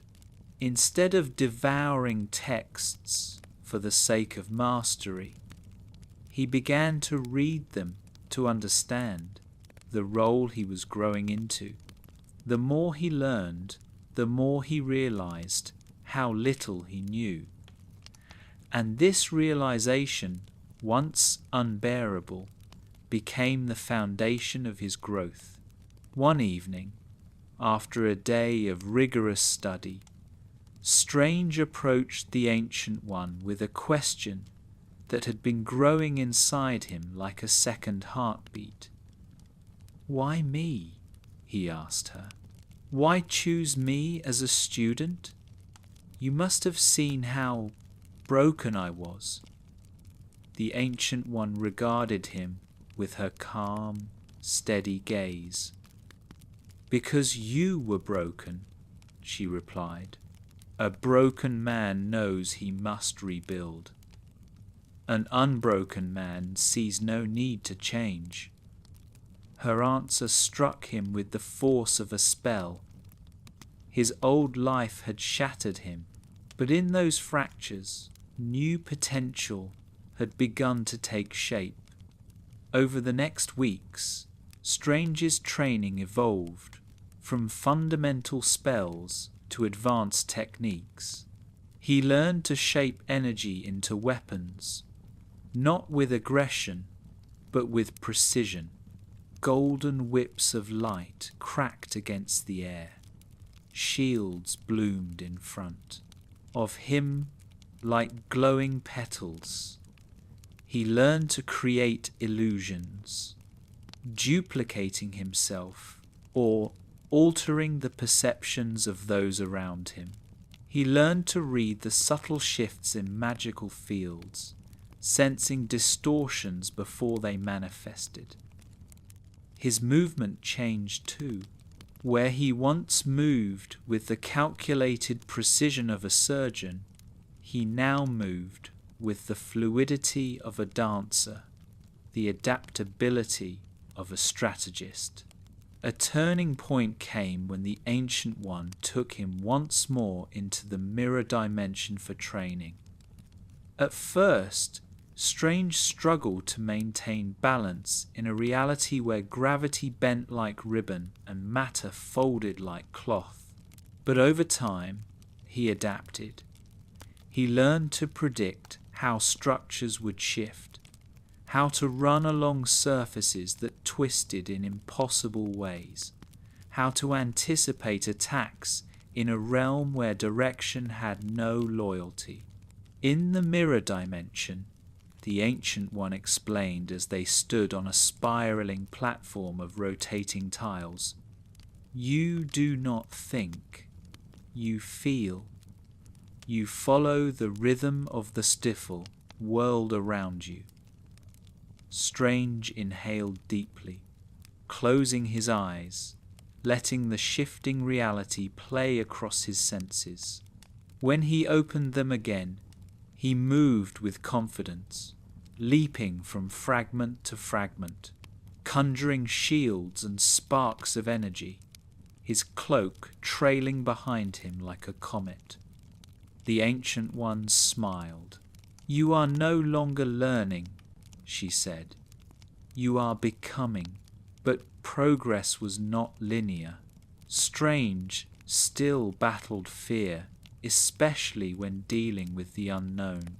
One day, during an exercise involving astral projection, his soul drifted too far from his body, pulled toward a vortex created by a relic that reacted violently to foreign energy. Strange panicked as the pull intensified, feeling himself dragged towards something cold, dark, and hungry. The harder he fought, the stronger the pull became. It was only the calm instruction of the Ancient One, who entered the astral plane beside him, that saved him. "Surrender," she said simply. "Do not fight it. Understand it." Strange let go, not out of trust, but out of exhaustion. To his surprise, the pull weakened. The vortex dissolved. He drifted gently back into his body. When he awoke, gasping and sweating, the Ancient One stood above him. "You still cling to control," she said. "Some doors will only open when you stop trying to force them." Strange nodded, chest heaving. He was beginning to understand that fear was not his enemy, it was his teacher. As weeks turned into months, Strange became one of Kamar-Taj's most promising students. His potential was undeniable, his intellect unmatched, his growth staggering. But something else began to form too: relationships. He and Wong developed a strange, playful rapport built on dry humor and mutual respect.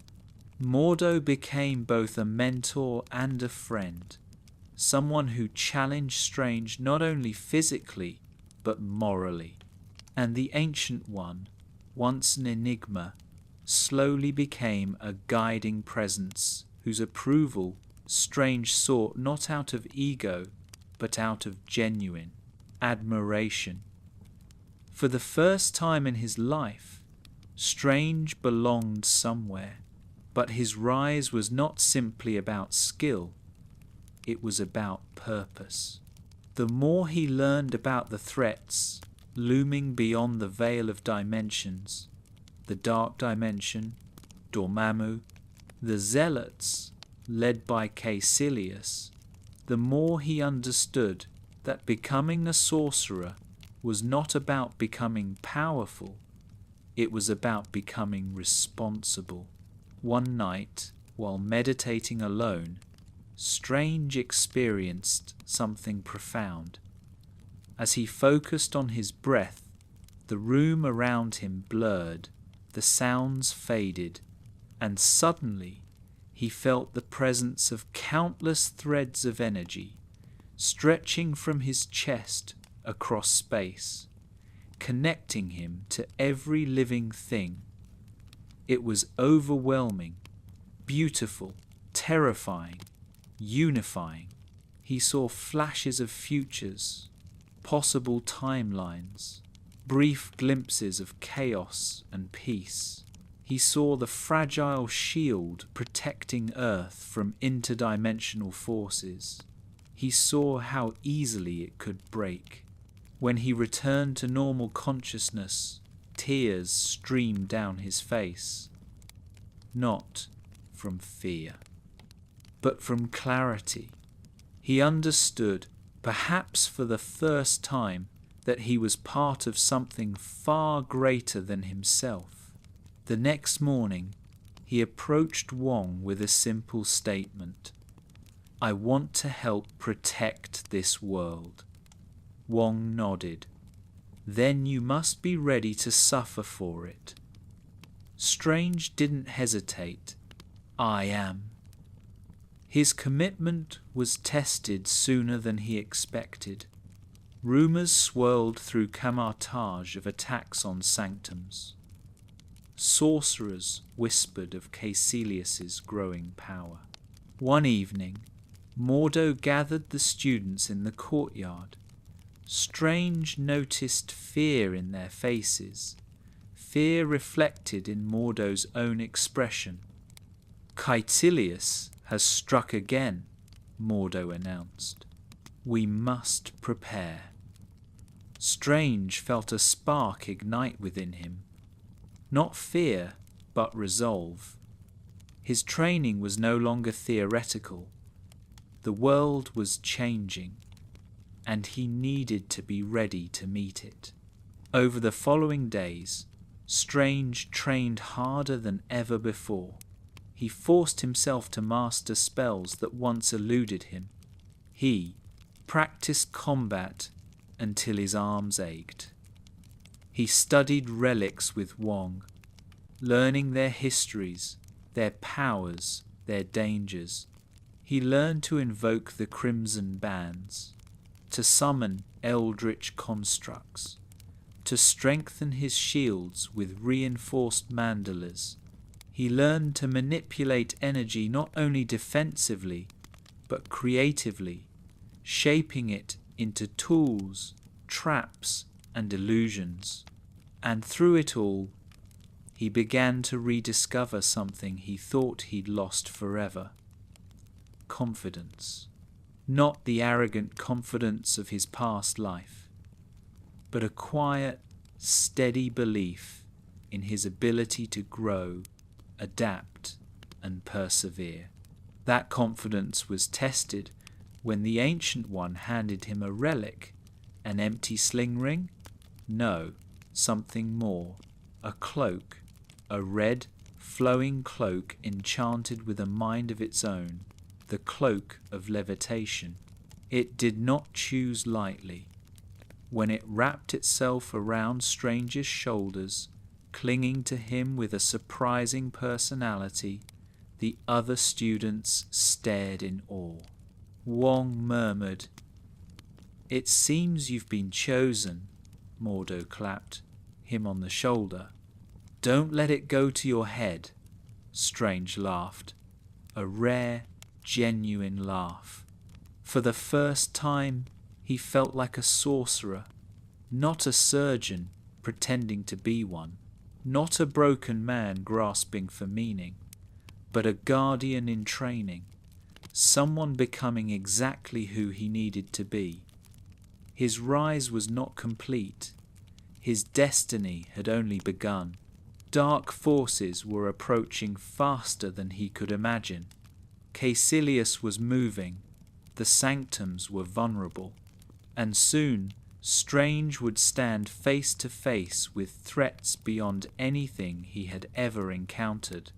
But on that day, as the sun set over the Himalayas, and Strange stood in the courtyard with the cloak of levitation fluttering behind him, he understood something profound. He had risen, not to reclaim his old life, but to embrace a new one, a life bound not by ego, but by purpose, a life in service of the world, a life as a sorcerer. Chapter 8. Kaecilius and the Breaking of Reality. Kaecilius's betrayal did not begin with a dramatic explosion of magic or the tearing of dimensions, but with something much more human: grief, loss, and the desperate longing to bring back that which the natural order had taken from him. Before he became the zealot whose name echoed through the halls of Kamartaj like a warning, Kaecilius had been a brilliant student, a man whose devotion to the mystic arts was once as pure as Strange's would become.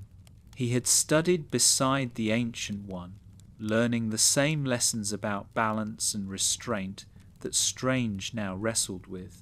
But where Strange's ego pushed him outward, Kaecilius's pain pulled him inward. His wife and child had died years before he ever came to Kamartaj, their loss carving a hollow wound in his soul that no spell, no meditation, no wisdom could fill. The Ancient One taught that death was part of the cosmic design, that all things must return to the cycle. But for Kaecilius, those words were salt in a wound that refused to heal. As Strange trained, unaware of the invisible history shaping the shadows of his new home, Kaecilius was already far along his descent into forbidden knowledge. He believed the natural order was a lie. He believed death was a prison. He believed the universe should not be limited by rules that caused so much suffering. And, crucially, he believed he had found a path to escape those limits.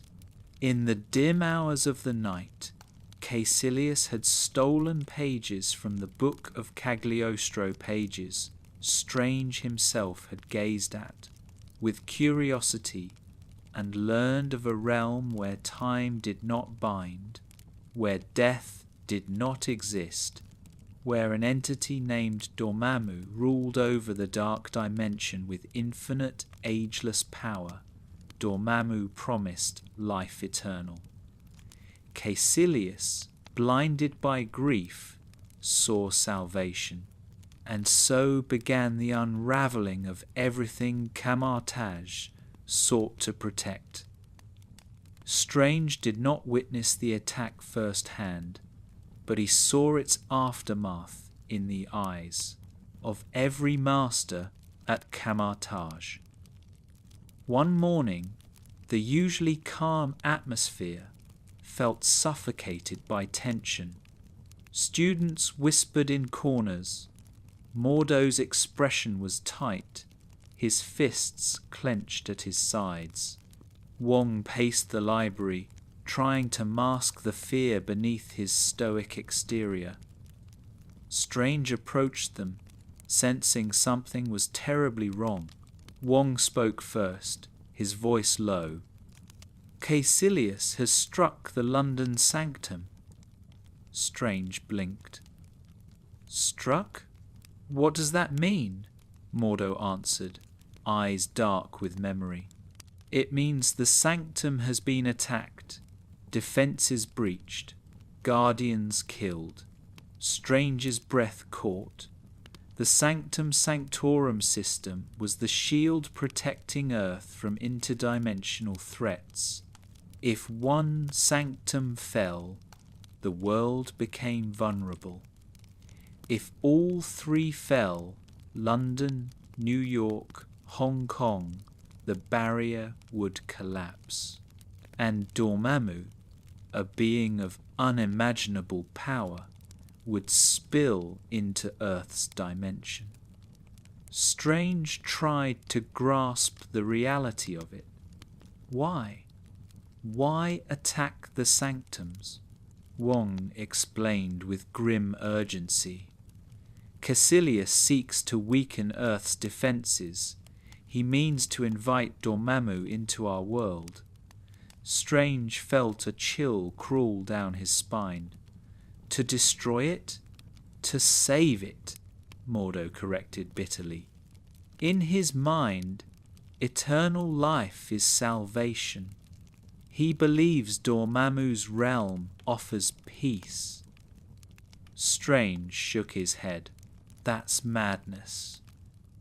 Grief makes men believe many dangerous things, Wong said quietly. And so Strange's next lesson came not from books, hand gestures, or astral journeys, but from witnessing the consequences of a sorcerer who chose to open a door that should have remained forever closed. Moments later, the alarm sounded a resonant, echoing tone that rolled through Camartage like the trembling of Earth's bones. Students scrambled in every direction. Masters gathered their weapons and relics. Strange's heart hammered in his chest as he followed Mordo and Wong. "What is happening?" Strange demanded.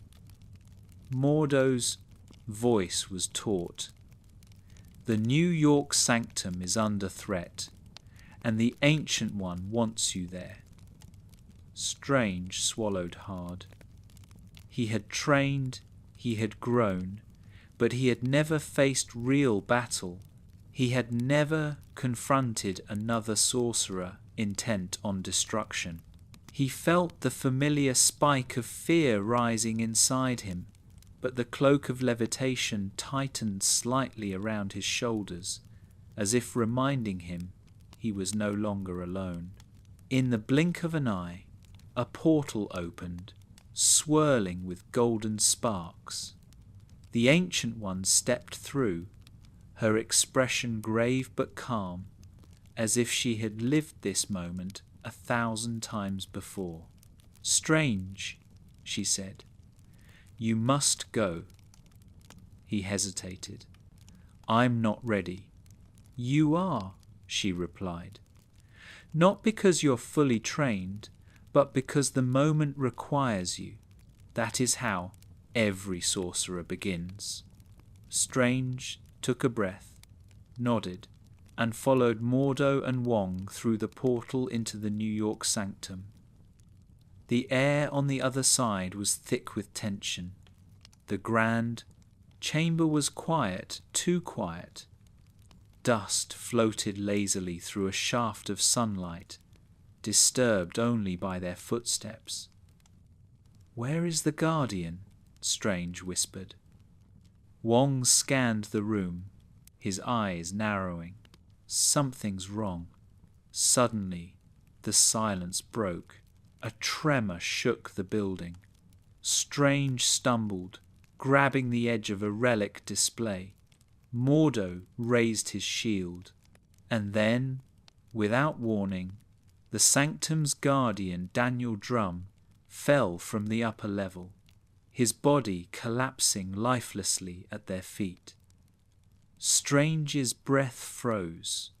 The man had been killed by magic fast, brutally, with no chance to defend himself. And then Kaecilius stepped from the shadows, his followers behind him. Strange had only seen the man in drawings or heard his name whispered like a curse, but seeing him in the flesh was different. Kaecilius's eyes were ringed in glowing cracks, marks of the dark dimension, scars of Dormammu's influence etched into his flesh. Power radiated from him like heat from a furnace. He looked at Strange, Mordo, and Wong with a calmness that bordered on pity. "You defend a world that will die," Kaecilius said. "A world bound by time, decay, and sorrow. Why cling to suffering when eternity awaits?" Strange stepped forward, summoning a shield of golden light. "Death gives life meaning," he said firmly.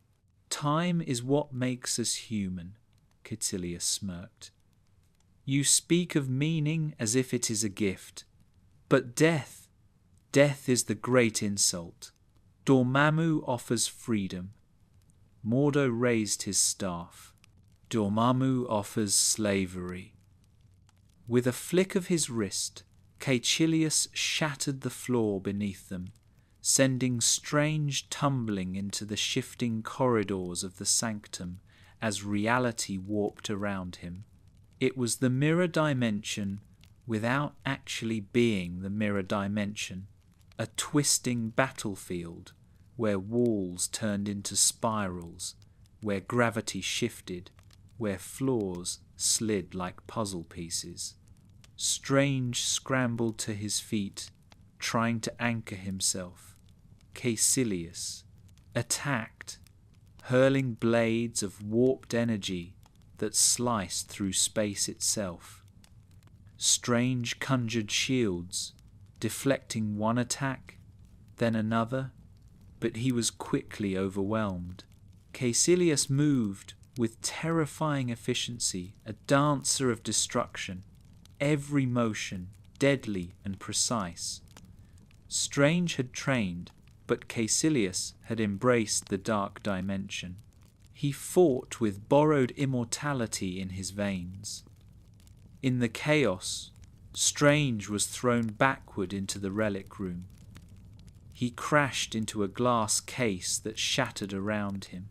As he struggled to stand, Kaecilius loomed over him, raising a shimmering blade, and then the cloak of levitation acted on its own. It yanked Strange sideways, dragging him bodily toward a relic mounted on the wall, the crimson bands of Sitarak. Strange didn't have time to think. He trusted the cloak. He reached out, the relic responded, and glowing red bindings shot forward, wrapping around Kaecilius and slamming him into a structure of mirrored panels. Strange was breathless. The cloak nudged him, as if saying, "Move, now." Strange pursued Kaecilius's zealots, using spells with a fluidity he had never achieved in training. Each attack powered not by ego, but by survival and instinct.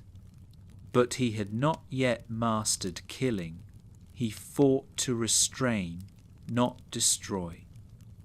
The zealots, however, had no such hesitation. After a brutal struggle, Strange managed to imprison one zealot and fend off another.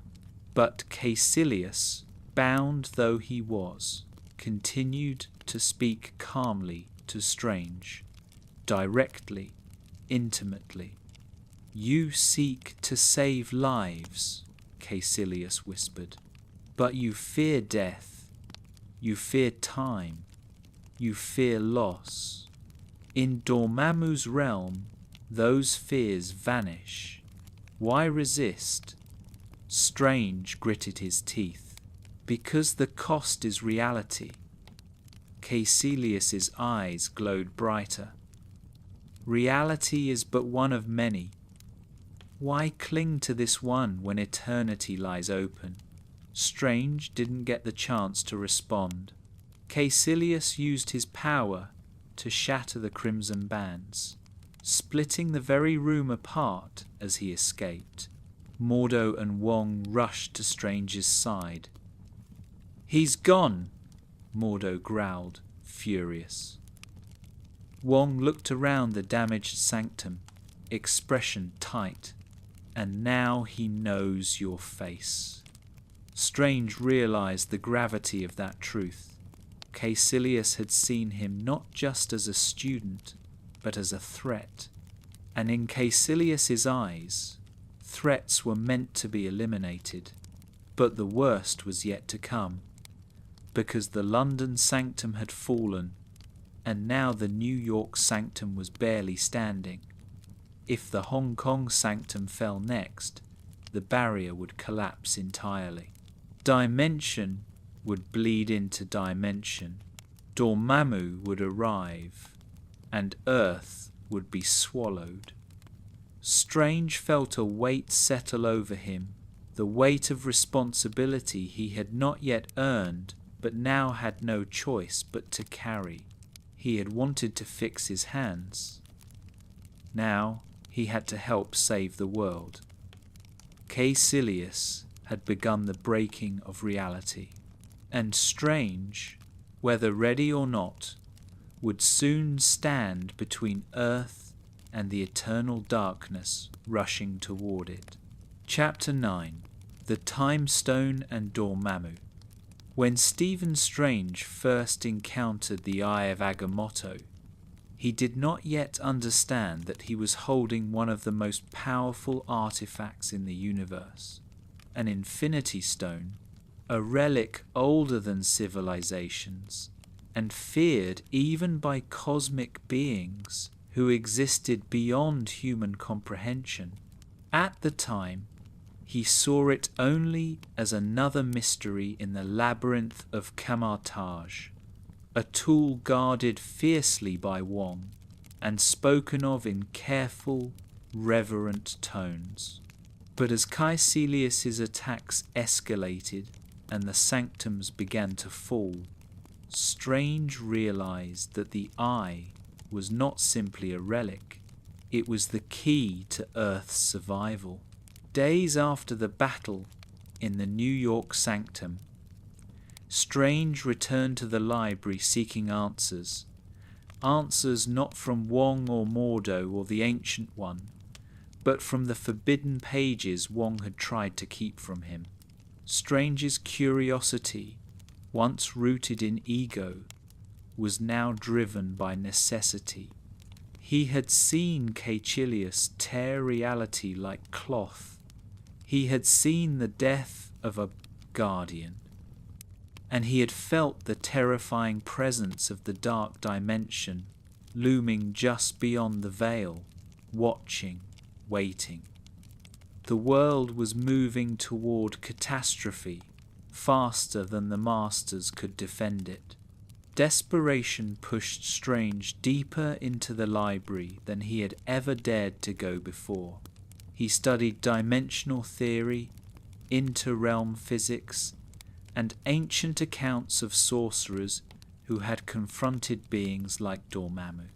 All the stories ended the same way, with death or with the collapse of entire worlds. Sorcerers did not fight Dormammu. They avoided him. They contained him. They prayed their shields would hold. But Kaecilius had already begun tearing those shields down. Strange felt the pressure building, the dread rising like a tide against his chest. And then, hidden among the pages of Cagliostro's writings, he found it. The spell that governed the Eye of Agamotto. The diagrams were intricate, impossible, yet beautiful, circles within circles, symbols that seemed to shift subtly when stared at for too long. Strange's pulse quickened. He remembered the way he had manipulated the small apple weeks earlier, cycling it through decay and rebirth. That had been accidental training. This was something far greater. The Eye of Agamotto was a vessel for the Time Stone, and if Strange could master it, He could manipulate time on a scale that could change the course of the entire conflict. He took the eye from its pedestal, feeling a strange hum vibrate through his fingertips. The relic recognized him, just as the cloak of levitation had. Strange placed it around his neck and felt the weight of responsibility settle like a physical burden on his chest. But he did not hesitate. The world was breaking. He needed power, any power that could help him protect it. Strange opened the eye. A green glow poured out, illuminating the library with an eerie brilliance.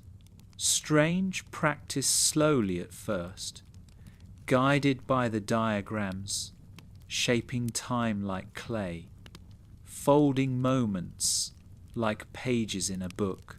He watched apples rot and renew. He watched books reconstruct themselves from ash. He watched shattered objects rewind into wholeness. Time was no longer a river. It was a tool. And as Strange worked, as the green aura swirled around him, cracking sparks through the air, he realized something profound. This was not simply magic. This was cosmic law, and he was rewriting it. Of course, this was the moment Wong and Mordo found him. Their expressions twisted with fear and fury. "You are tampering with forces beyond your understanding," Wong roared. Mordo grabbed Strange's arm, trying to snap the eye shut.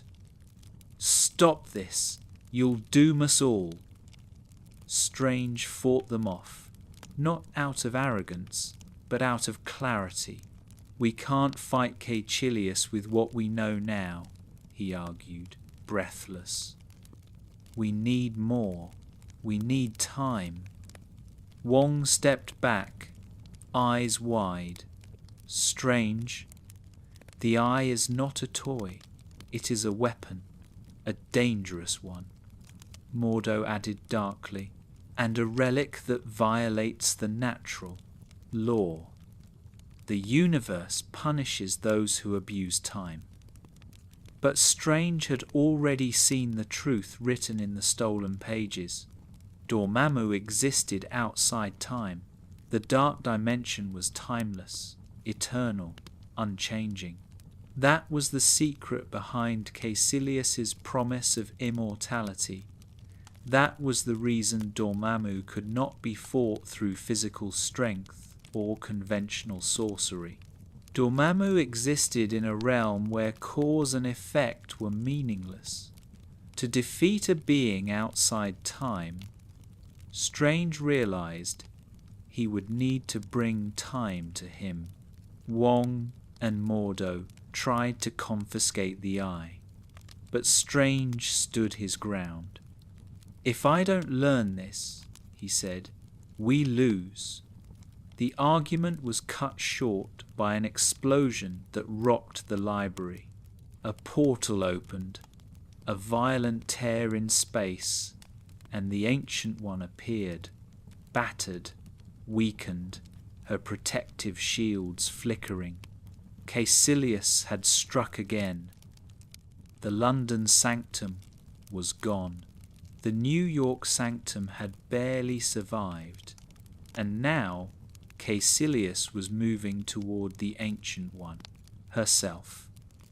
The master of the mystic arts, the sorcerer supreme, the woman who had shaped the fate of Earth for centuries, stood before Strange with exhaustion etched into her every breath.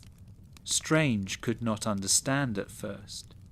He had seen the Ancient One move through the mirror dimension with impossible grace. He had watched her manipulate cosmic forces effortlessly. How could anyone harm her? But there, in the flickering glow of the Eye of Agamotto, Strange saw something he had not seen before. Fear. not for herself, but for the world. "Stephen," she whispered, "Kaecilius has learned truths he was never meant to learn." Mordo, still shaken by the sight of the eye, finally asked the question weighing on his mind. How is he so powerful? The Ancient One hesitated, then spoke the truth that would unravel them all. He draws power from the dark dimension, the same way I have. Silence fell like a shockwave. Mordo's face transformed into disbelief, then betrayal. Wong's jaw tightened. Strange felt the ground shift under his feet. The Ancient One, his teacher, their leader, had been defying natural law for centuries, using forbidden power to extend her life, to safeguard the world. Kaecilius had seen it as hypocrisy. Mordo saw it as corruption. Strange saw it as sacrifice. But none of them had time to process it. Kaecilius struck again. The sky above New York twisted into vortexes of purple and gold. Buildings warped. The streets folded and rippled. Strange, Mordo, Wong, and the Ancient One were pulled into the mirror dimension as Kaecilius confronted them directly. In this fractured, reflective world, the fight erupted like a storm. Streets bent into spirals, skyscrapers folded into impossible shapes. Strange ran along shifting surfaces, casting shields and energy blasts as the cloak of levitation swirled protectively around him. Mordo fought with rage and precision, his staff crackling with force. Wong held defensive positions with unwavering discipline, but Kaecilius moved with the grace of a serpent, warping the mirror dimension around him, turning the world into his weapon. He leaped across rotating fragments of reality, hurling blades of warped energy. He twisted gravity, pulling Strange off the ground and slamming him into colliding structures. The Ancient One intervened, her power stretching the mirror dimension like fabric. She fought Kaecilius with elegance, blocking his attacks with one hand while shaping entire landscapes with the other. But even she was not invincible. Kaecilius and his zealots circled her, striking with coordinated precision. A blade sliced through her defenses. A spell tore into her chest, and in one devastating moment of betrayal, Kaecilius hurled her through a portal, out of the mirror dimension, back into the real world. Strange screamed her name as she plummeted toward the streets of New York. Without thinking, he created a portal beneath her, catching her mid-fall and transporting her to a 10 hospital emergency room. The irony was crushing. Stephen Strange, former neurosurgeon, now helplessly watching as the woman who had taught him everything lay dying on a gurney. She slipped into the astral plane, and Strange followed, hovering beside her as her body convulsed below. They stood together above the stormy city, suspended in ethereal light. "I think I finally understand," Strange whispered, tears burning his eyes. The Ancient One smiled sadly. "You've always been capable of greatness, but not because of your hands, because of your heart." She looked out toward the horizon, watching lightning ripple over the skyline. "You think there will always be more time," she said softly. "But time is never a guarantee, even for me."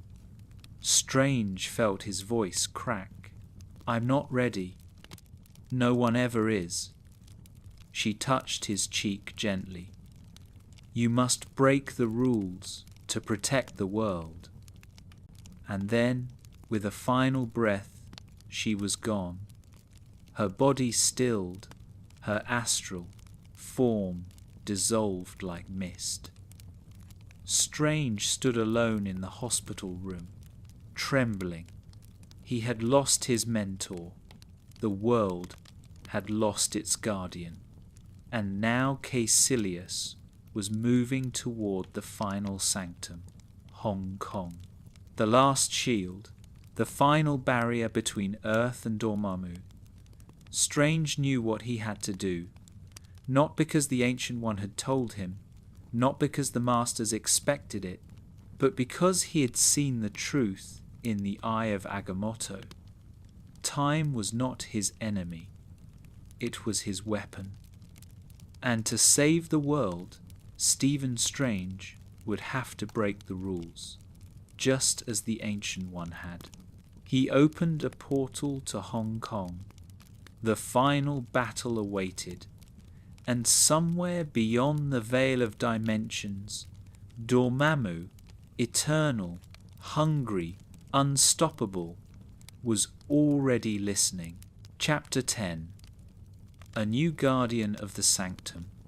When Stephen Strange stepped out of the portal into the streets of Hong Kong, he expected to find a battle in progress, a last stand, a desperate struggle between masters of the mystic arts and the zealots of Kaecilius. But instead he arrived to the aftermath of defeat, to a city already broken, to a sanctum already fallen, and in that moment he understood with painful clarity that he was no longer a student watching conflict unfold from the safety of Kamartaj. He was walking into the ruins of a world he had failed to protect. The sky above Hong Kong writhed with unnatural light, streaks of purples and violets spiraling outward as the dark dimension bled through a widening wound in reality. Buildings around the sanctum lay in ruins. Cars were overturned. Glass blanketed the streets like frost. And in the distance, people screamed as gravity and matter began to distort under Dormammu's influence. Strange, Mordo, and Wong stepped into this. Chaos with the stunned silence of soldiers arriving too late to a battlefield. The Hong Kong sanctum itself was demolished, its protective sigil shattered, its guardians either dead or scattered. Strange's heart sank as he looked upon the destruction. The remnants of the shield that was supposed to stand between Earth and the dark dimension, now reduced to glowing embers in the rubble. Wong, whose duty had always been intimately tied to the relics and sanctums, stared at the wreckage with a devastation Strange had rarely seen in him, his normally calm eyes filled with disbelief and grief. Mordo, once the unwavering disciple of the Ancient One's rules, clenched his jaw, fury and despair swirling together in his gaze. It was over, Mordo seemed to think. The last barrier had fallen, and above them the dark dimension continued to spread, pressing more insistently into Earth's reality, a vast, churning mass of consuming energy that promised eternity and obliteration in the same breath. Kaecilius and his zealots stood near the heart of the distortion, bathed in its eerie glow. The cracks of Dormammu's power distorted their faces, making them look partially unmoored from the world, their forms flickering with the same energy that had scarred their eyes. To Kaecilius, this was victory, a prophecy fulfilled, the culmination of everything he had suffered and sacrificed. He greeted Strange not with surprise, but with a kind of weary satisfaction, as if he had always expected him to witness this final moment. "Look," Kaecilius said, gesturing toward the dark dimension's encroaching form. "Behold the truth beyond your meaningless rules." The air vibrated with a deep, resonant hum as bits of Hong Kong began to tear away, drawn upward toward the swirling mass like dust into a storm. Strange felt the force of Dormammu's realm like pressure on his chest, a suffocating presence pushing against the edges of his mind. This wasn't just another dimension. It was hunger given form. A perpetual, living devourer. Mordo braced himself, staff at the ready, but there was something in his posture that betrayed hopelessness. Wong, standing at Strange's side, seemed to understand the magnitude of what was happening. This was not a battle they could win with shields and whips, not a fight that could be resolved with clever positioning or physical strength. This was the collapse of everything they existed to prevent. For a brief, searing moment, Strange felt the temptation Kaecilius lived by, the thought that maybe resistance was pointless, that maybe surrender to eternity would end all suffering.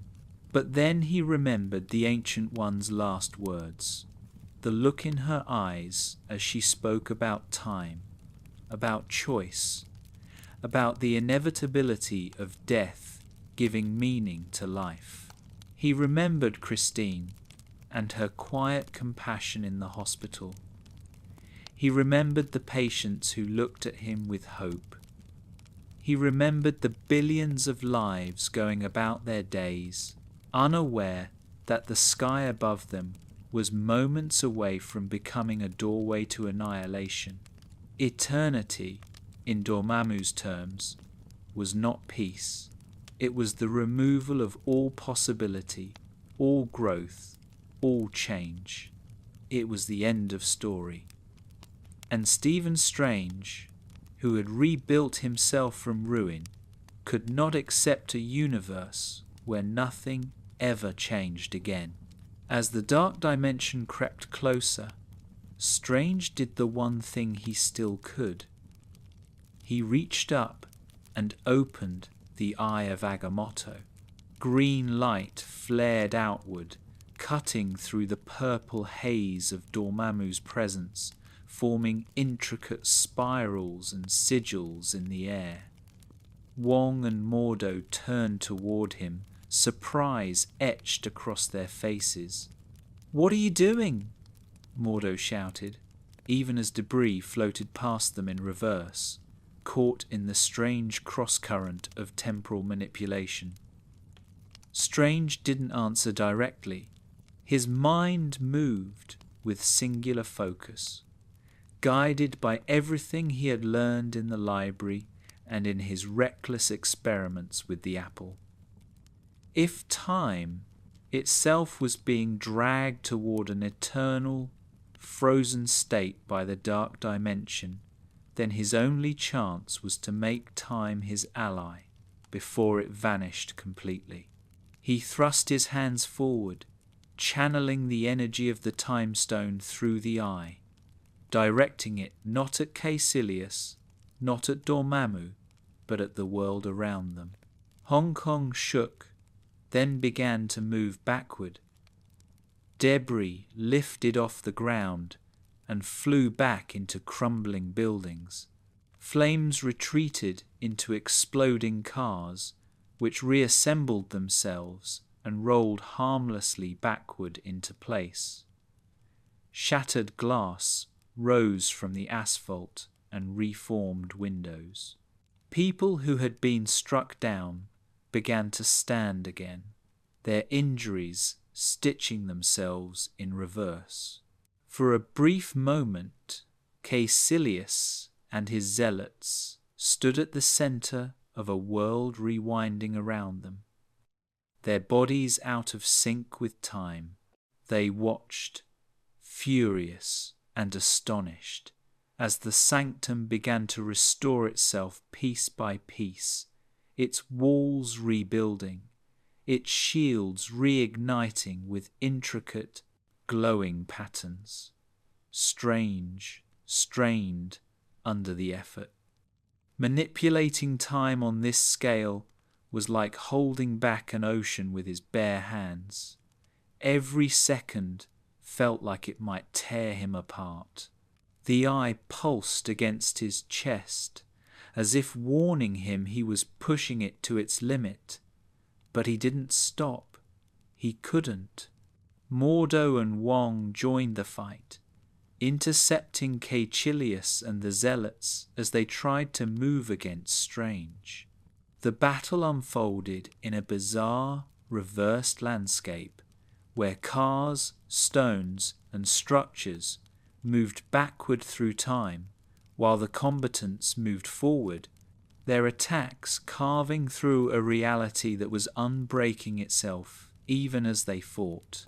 At one point, a building reassembled around Strange and Kaecilius, trapping them inside the collapsing and reforming geometry, forcing them into close quarters combat in a corridor that built itself in reverse.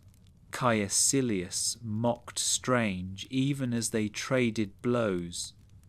"You cannot stop Dormammu," he shouted. "You may delay him, but you cannot defeat the inevitable." Strange knew he was right.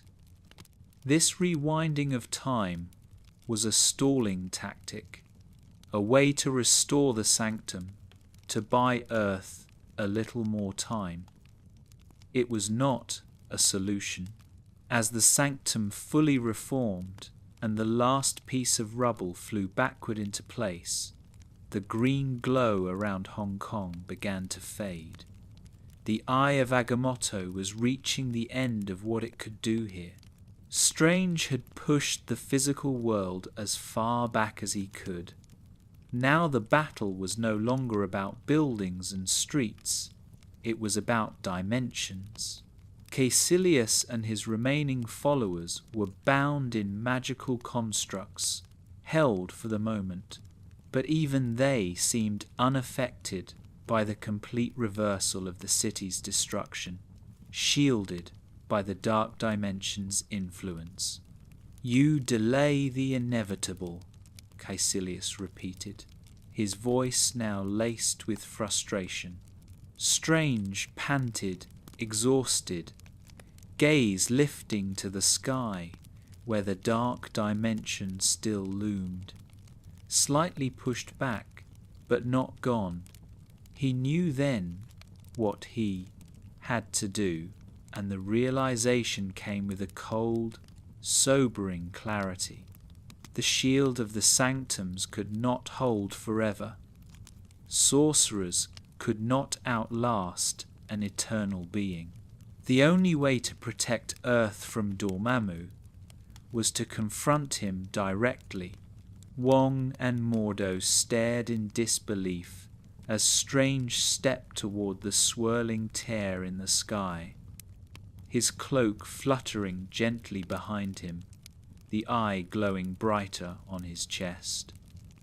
"Stephen! No!" Wong shouted. "You can't go in there." Mordo grabbed his arm, eyes wide with something close to fear. "You'll die." Strange looked at them, and in his gaze there was fear, yes, but also resolve. "Maybe," he said, "but I've got a different idea." He didn't elaborate. There was no time, and perhaps, if he spoke it, the sheer insanity of his plan would become real enough to scare him away from it.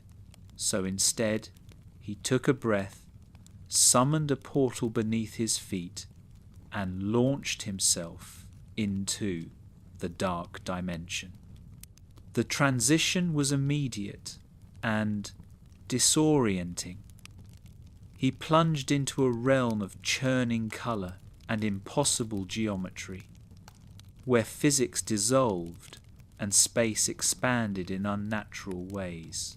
The dark dimension was not a place in the conventional sense. It was an endless, living void, bathed in purple and black, filled with floating fragments of reality and tendrils of energy that twisted and pulsed like veins in a cosmic body. At its centre, enormous and terrifying, was Dormammu. The entity was less a figure and more a presence, an immense, shifting face of fire and shadow, eyes burning with ancient malice and boredom. He regarded Strange as one might regard a gnat daring to fly into the sun. Strange hovered in this sea of madness, held aloft by the cloak of levitation, dwarfed beyond comprehension by the being before him. His heartbeat thundered in his ears, but he forced himself to speak. "Dormammu, I've come to bargain," he called out, his voice echoing strangely through the dimension. Dormammu's response was instantaneous and brutal. With a wave of immense energy, he incinerated Strange, reducing him to nothing in a blast of blinding light. Stephen Strange died, and then he came back. The scene reset. Strange floated once more in the dark dimension, untouched, his body whole, Dormammu looming over him as if nothing had happened. "Dormammu, I've come to bargain," he repeated, calm and unwavering. This time the blast came with less amusement and more irritation. Dormammu killed him again, shattering him, crushing him, impaling him on spikes of raw energy. Strange died, again and again and again, and each time he returned. "Dormammu, I've come to bargain," the loop continued. A cruel, nightmarish cycle in which Strange endured endless deaths, burned, crushed, torn apart, pierced, obliterated, only to reappear and repeat the same phrase with infuriating consistency. Dormammu, a being who existed outside of time, was trapped for the first time in a linear experience. He felt something he had never truly known before: frustration. The Time Stone's power created a temporal loop, a prison built not from walls or chains, but from repetition. Strange had willingly trapped himself in an infinite cycle in order to trap Dormammu with him. "You cannot do this forever!" Dormammu roared at one point, his cosmic voice shaking the dimension. Strange, bruised in ways that transcended physical injury, lifted his head and answered, "Actually, I can. This is time. You don't understand it, but I do." He grinned weakly. "You'll spend eternity here, with me." For a being who had always existed outside time, the idea of eternity as repetition was unbearable. Dormammu's rage turned to something else. Fear. Not fear of death, for such a concept did not apply to him, but fear of constraints. Strange was offering him a simple, brutal equation. Either withdraw from Earth and take Kaecilius and his zealots with him, or remain trapped in this loop forever, forced to relive the same moment with no escape. Finally, After countless cycles, Dormammu relented. "What do you want?" he thundered. Strange took a ragged breath. "Take your zealots," he said. "Leave Earth and never come back." The bargain was struck. Dormammu, furious but bound by the conditions of the loop, pulled Kaecilius and his followers into the dark dimension, granting them the eternal existence they had sought, but not in the way they imagined.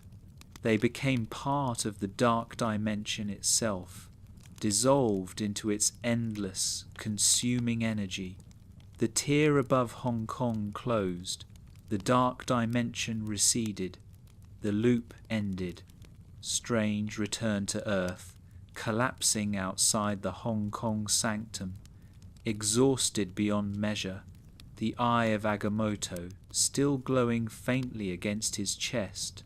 Wong and Mordo rushed to his side. The world was safe, but the cost of that safety became immediately apparent. Mordo stared at him, horror and disillusionment in his eyes. "You violated the natural law," he said quietly. "You tampered with time. You bargained with a cosmic tyrant." Strange, still trembling, met his gaze. "I saved lives. At what cost?" Mordo asked. Wong intervened, placing a hand on Mordo's shoulder. He did what he had to do, but Mordo couldn't accept it.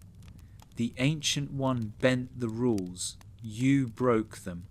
If sorcerers decide when the rules apply, then we are no better than the threats we fight. And with that, Mordo turned his back on Kamartaj, on Strange, on the entire order of masters. His faith shattered, he walked away, leaving Strange and Wong to face the new world they had helped shape. In the days that followed, Strange returned to the New York Sanctum. The eye of Agamotto was placed back in its resting place, its power too dangerous to be used lightly, though Strange alone now truly understood its potential. Wong informed him of a simple, staggering truth.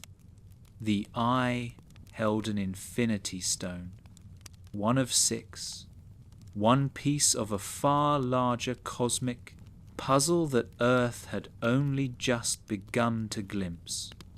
The Ancient One was gone. Mordo was gone. The world still spun, oblivious to how close it had come to being consumed. And Stephen Strange, once a broken surgeon clawing at the remains of his former life, now stood as master of the New York Sanctum, a guardian of reality, protector of realms, a man who had faced an eternal being and walked away. Yet there was no celebration, no applause. His promotion arrived not with ceremony, but with quiet acknowledgement. He stood at the sanctum's window, the cloak of levitation draped around his shoulders, looking out at a city that did not know his name, did not know what he had done. Wong joined him, hands folded. "The world is safe, for now," he said. Strange nodded, the weight of what lay ahead heavy in his eyes. "For now," he agreed. In that simple repetition lay the truth of his new existence. He was no longer Dr. Stephen Strange, the surgeon who never failed. He was now Dr. Strange, master of the mystic arts, guardian of a sanctum, wielder of the time stone, and one of the few individuals standing between Earth and the countless forces eager to claim it. A new guardian had taken his place at the door, and though he had no way of knowing yet, The next time the universe called upon him, it would not be to bargain with one cosmic tyrant, but to stand alongside heroes from every corner of existence in a war that would decide the fate of all realities. Chapter 11. Strange enters the Avengers world.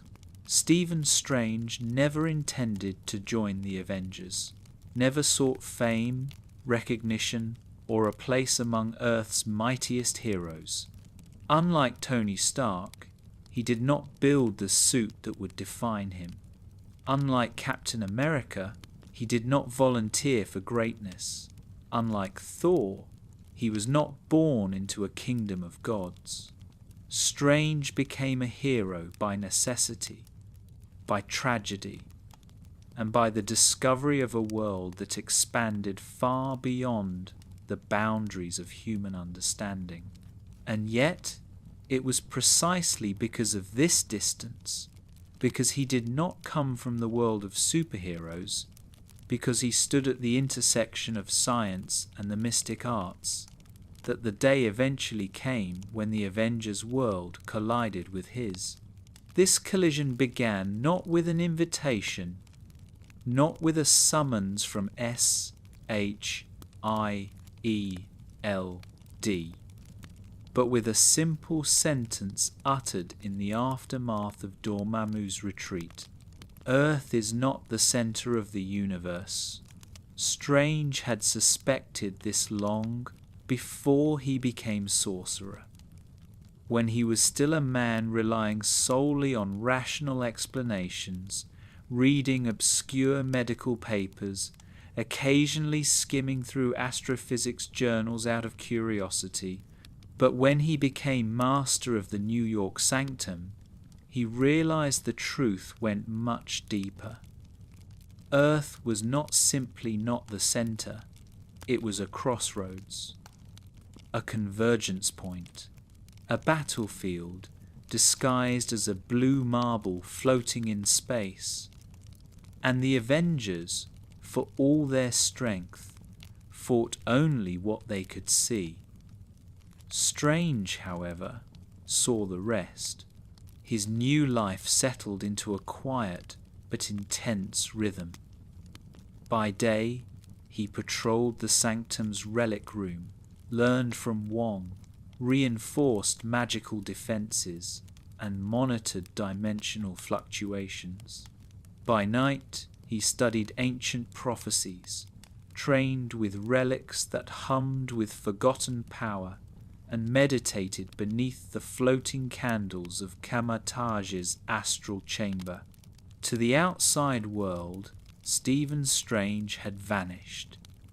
Christine Palmer heard only occasional whispers of him, mysterious sightings, strange rumours, vague mentions of a cloaked figure near Bleecker Street. But the Avengers? They did not know of him at all. At least, not yet. Strange's first real intersection with the Avengers began quietly, through shadows and whispers. Wong brought him a file full of recent anomalies.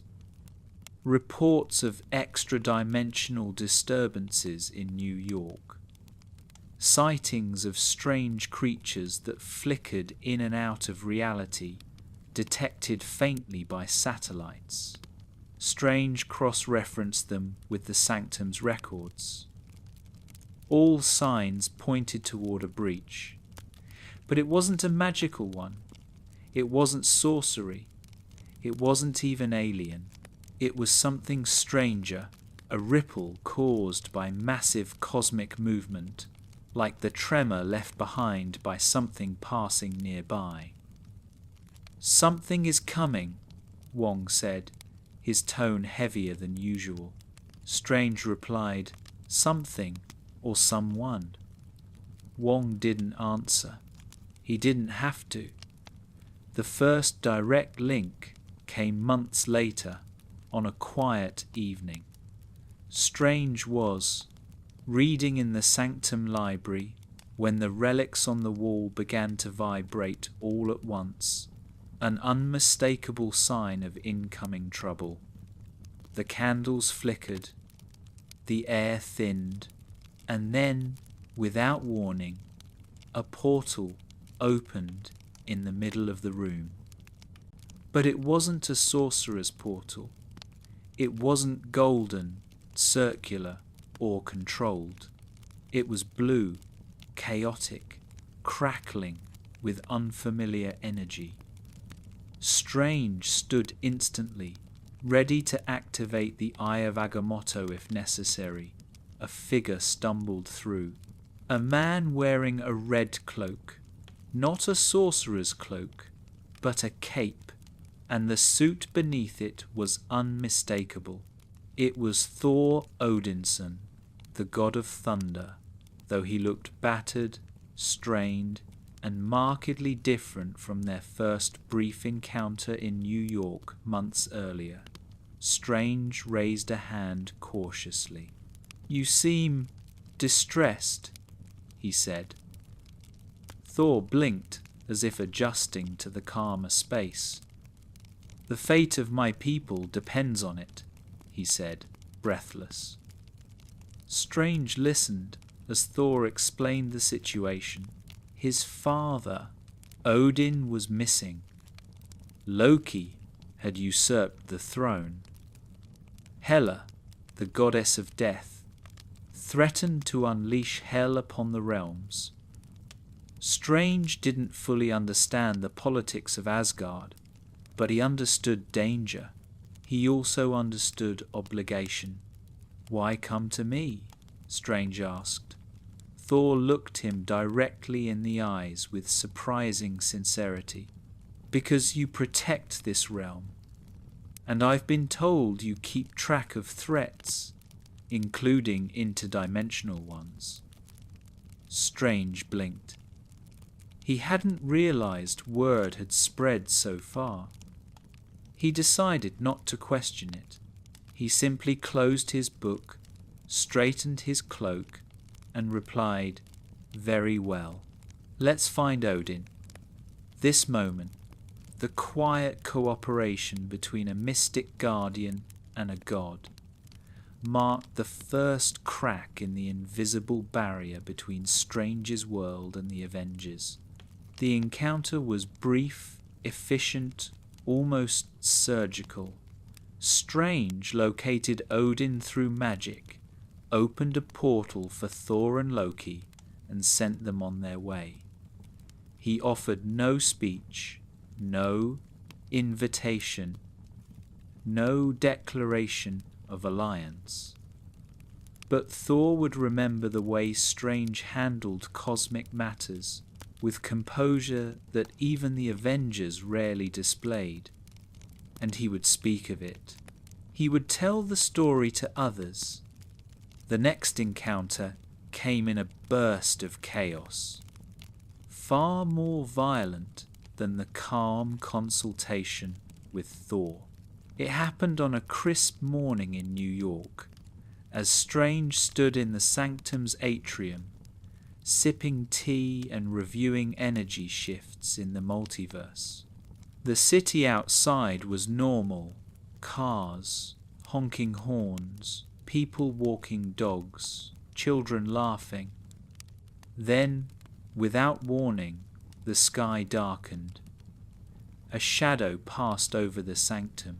Wong raced down the stairs, staff already in hand. "Something is descending," Wong said. Strange walked to the window and saw a ship, or rather, a ring-shaped monstrosity hovering above the city, a Q-ship. Strange didn't know its origin yet, but he knew one truth instantly. It was not from Earth. The Sanctum's alarms blared. Strange summoned the cloak. Wong opened the gates. The ship unleashed a booming vibration, shaking buildings to their foundations. And then came the voice, amplified and thunderous. "Earth has a stone. I seek the time stone. Strange froze. Wong looked at him. The eye of Agamotto pulsed against Strange's chest. This was no longer a matter for sorcerer-only intervention. This was cosmic convergence. This was war. Strange and Wong stepped outside just as the figure emerged. A tall, gaunt creature with skin like marble and eyes empty of emotion. Ebony Moore. Strange didn't know his name yet, but he recognized the intent. This was a herald, a messenger, a threat. And then, almost accidentally ironic, 2 Avengers entered Strange's life in spectacular fashion. Tony Stark landed in a burst of red and gold, armor clashing against the pavement. "Kid!" he yelled. A blur swung into view. "Spider-Man!" Strange blinked. He had seen Stark on screens before. He had never expected their first conversation to begin with. Stark snapping, "Hi, I'm Tony. I need you to not get abducted by aliens today." The battle unfolded fast. Moore advanced, reciting incantations like a dark priest. Strange countered with shields and whips of magic, matching Moore's telekinetic force with mystic precision. Stark fired repulsors. Spider-Man webbed Moore's weapons. Wong sealed off the street with barriers. And somewhere amid the chaos, Tony finally realized who Strange was. Not a mere magician, not a street-level hero, but a protector, operating at a scale the Avengers rarely acknowledged. "You're actually a wizard," Tony muttered between blasts. Strange replied dryly, "Yes, wizard." Peter chimed in, "Is this like Hogwarts?" "Not now," Strange snapped. The battle crescendoed when Moore seized Strange with telekinetic force, pulling him violently toward the Q-ship. The cloak fought to free him, but Moore's grip tightened. Stark tried to intercept, firing everything he had. Peter swung desperately, webbing Strange to anchor him. It wasn't enough. Strange was dragged aboard the ship. Peter followed. Stark followed. And in the span of seconds, Stephen Strange, who preferred to operate quietly, independently, away from the Avengers' conflicts, found himself propelled into space alongside Tony Stark and Peter Parker. The Avengers' world had fully collided with his. The Q-ship's atmosphere tightened around them as Moore drifted through the air, monologuing with elegant arrogance. Strange strained against his bindings, refusing to yield even as Moore attempted to rip the time stone from him. "You'll never take it," Strange growled. Moore smirked. "Oh, I believe I will." But Strange was not alone. Stark and Peter infiltrated the ship, using wit, teamwork, and, unexpectedly, a reference to an old movie called Aliens, to blast Moore into space. Strange, panting, bruised, and shaken, looked at the 2 heroes who had just saved him. "So," Tony said, dusting off his suit, "are you officially part of the team now, or what?" Strange stared at him. "No." But the universe had other plans, and the ship continued its path toward Titan, linking Strange permanently to the Avengers' destiny. During the journey, Strange and Tony clashed immediately, not out of hostility, but out of philosophy. Tony believed in control, strategy, and preparation.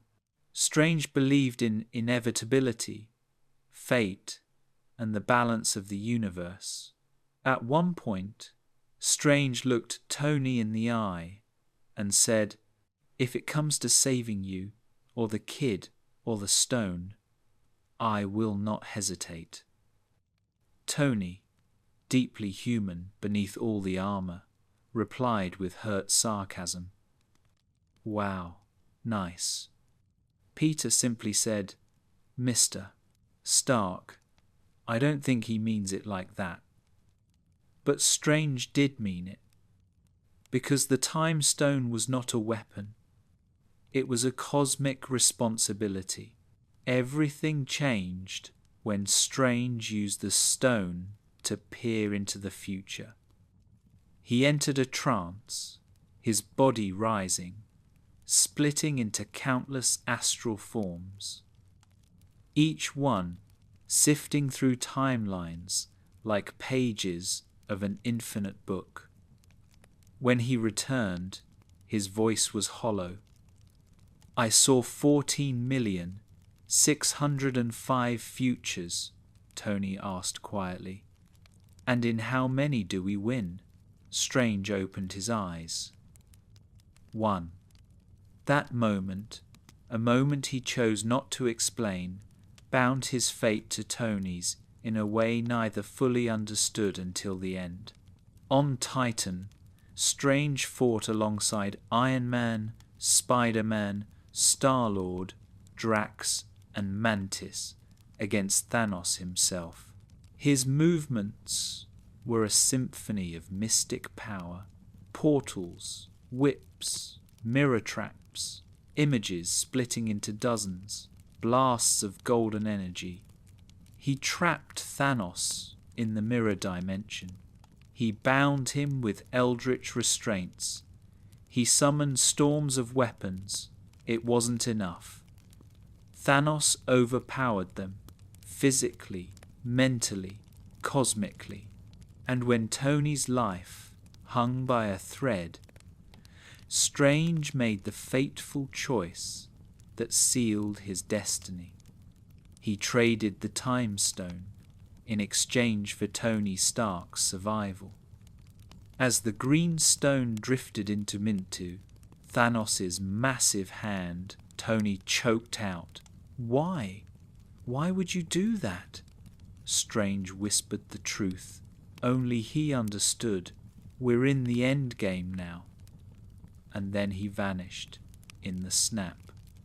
Dust, silence, darkness. For 5 years, Strange lingered in nothingness.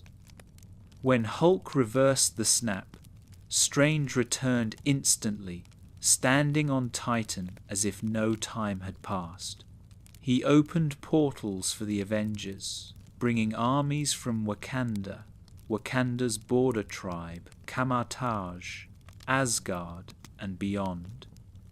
He stood beside Wong, commanding sorcerers with calm intensity. He lifted his hand to Tony in the battlefield, signaling the one truth he could not openly speak. There is only one way. And when Tony looked at him a final time, Strange did not speak. He did not cry. He did not beg. He simply held up one trembling finger. One. The one future. The one outcome. The one victory.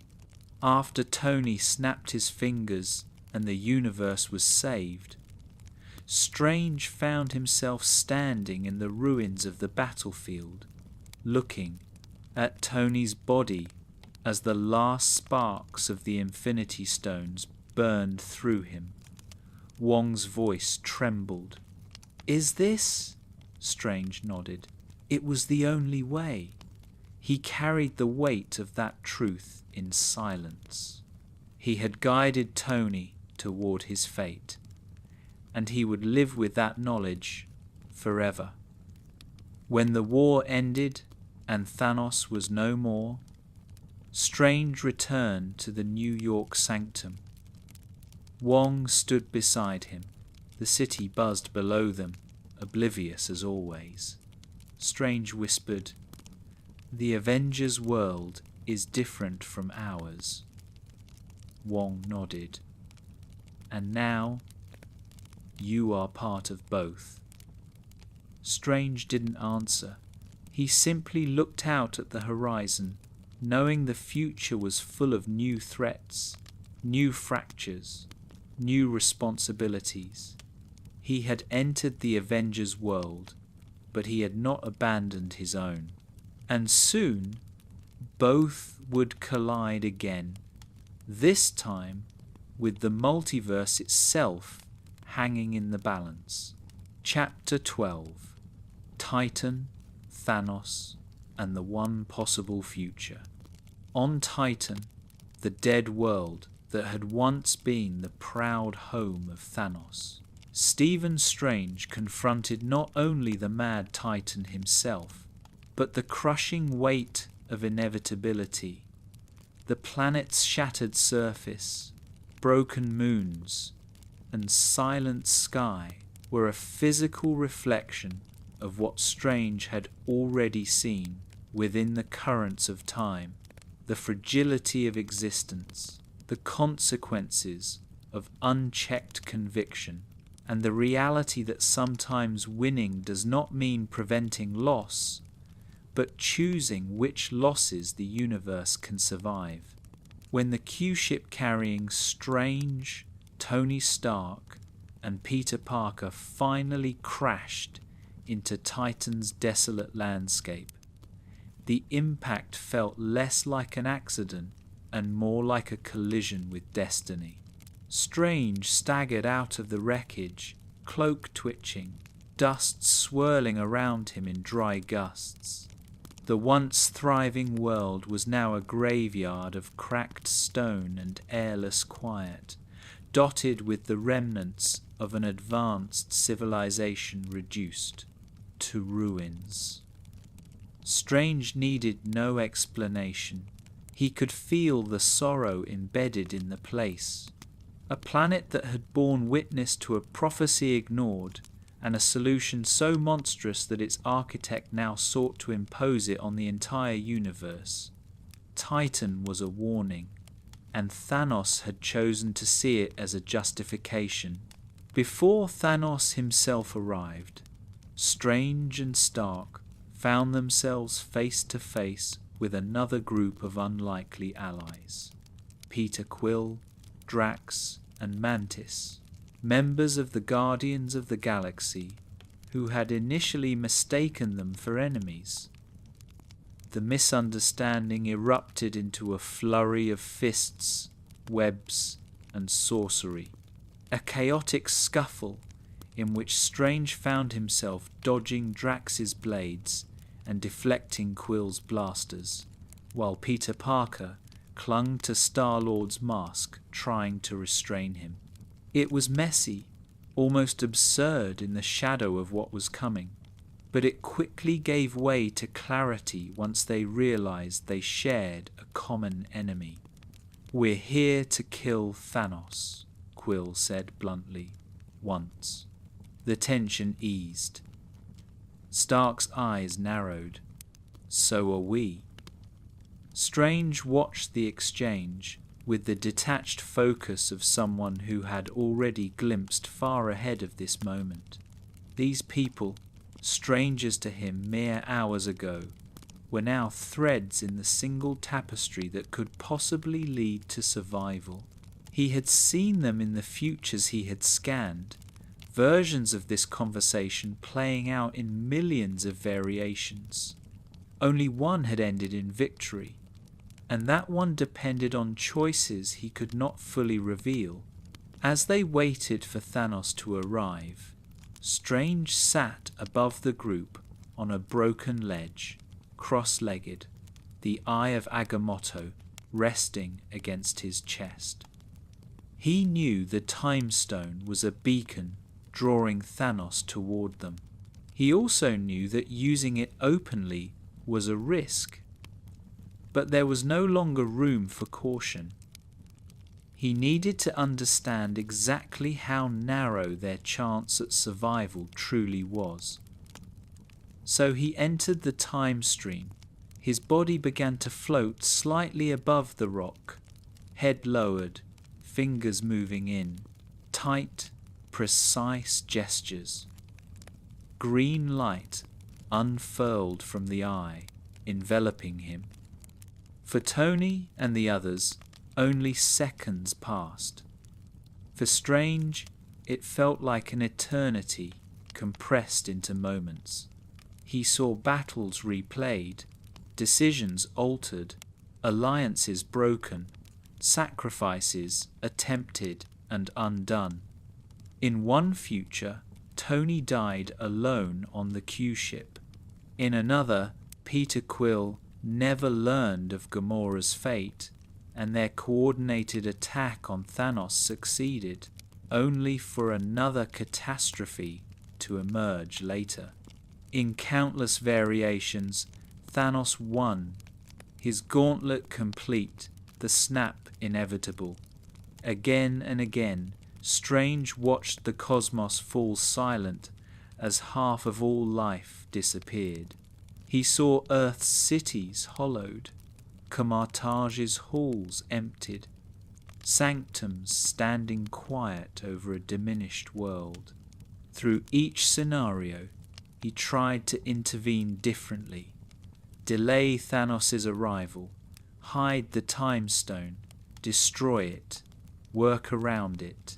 In every path he altered, the universe simply found a new way to break. Time was not a simple river he could redirect with one decision. It was a web of consequences. And in only one version, one fragile arrangement of choices, sacrifices, and timing, did the universe emerge from the conflict with Thanos, still capable of continuing its story. He returned abruptly to the present, chest heaving. Tony looked at him warily. "What did you just do?" Strange steadied his breath. "I looked forward in time," he replied, "to see all the possible outcomes of the coming conflict." Peter Parker, ever the student, asked. "How many did you see?" Strange answered, with a calmness that belied the horror of what he had witnessed. 14,605. Tony swallowed. "How many do we win?" Strange met his eyes. 1. The number landed like a stone in the group's collective consciousness. 1. Not 100, not 1,000. 1. It was a razor's edge on which the fate of the universe now balanced. But Strange didn't elaborate. He couldn't. To manipulate a future so fragile, he needed events to unfold exactly as they were meant to, even if that meant allowing things to happen that his companions would see as mistakes or betrayals. The waiting ended when the ground trembled beneath their feet. The sky darkened slightly, and through the thin atmosphere of Titan, a figure descended, massive, armoured, and utterly certain of his purpose. Thanos. Strange watched him land with the composure of someone who had already seen this confrontation countless times in countless variations. The gauntlet on Thanos' hand glowed with the combined power of multiple stones. The mad Titan carried himself with the strange calm of a man who believed he was saving the universe, not destroying it. There was no mad laughter, no theatrical villainy, only conviction. As Thanos walked toward them, Strange stepped forward, cloak drifting beside him. "Let's talk about your plan," he he said, voice steady. Thanos regarded him with a mixture of curiosity and faint respect. "You're the one with the time stone," he observed. "I assume you know something of destiny." Strange nodded slightly. "I know that what you call salvation is genocide disguised as mercy." Thanos spoke of Titan's downfall, of his proposal to cull half the population as a solution to scarcity, of how his people had mocked him. He spoke of watching his world die, believing he had been right all along. To him, the snap was not cruelty, it was balance. Strange listened, not because he was moved by the logic, but because he understood something crucial. Thanos truly believed he was the hero of his own story, and it was that belief that made him so dangerous. The battle erupted when words could no longer bridge the gulf between them. The combined forces of Titan's defenders, Strange, Stark, Parker, Quill, Drax, Mantis, and Nebula, executed a coordinated strategy, one Strange had seen 1,000 times, and refined in his mind, he conjured crimson. Bands of energy to restrain Thanos' arm, opened portals to redirect punches and blasts, and created dozens of illusory copies of himself to confuse and divide the Titan's attention. Tony unleashed nanotech weapons in a relentless barrage. Peter Parker swung through the wreckage, webbing Thanos' gauntlet, using every ounce of agility to stay ahead of the Titan's crushing strength. Mantis waited for her moment, ready to leap onto Thanos and subdue his mind. For a moment, a fleeting, beautiful moment, it worked. They managed to force Thanos to one knee, his arm outstretched. Mantis perched atop him, murmuring in strain as she tried to hold his mind in a weakened state. "He is in anguish," she cried. "So much pain."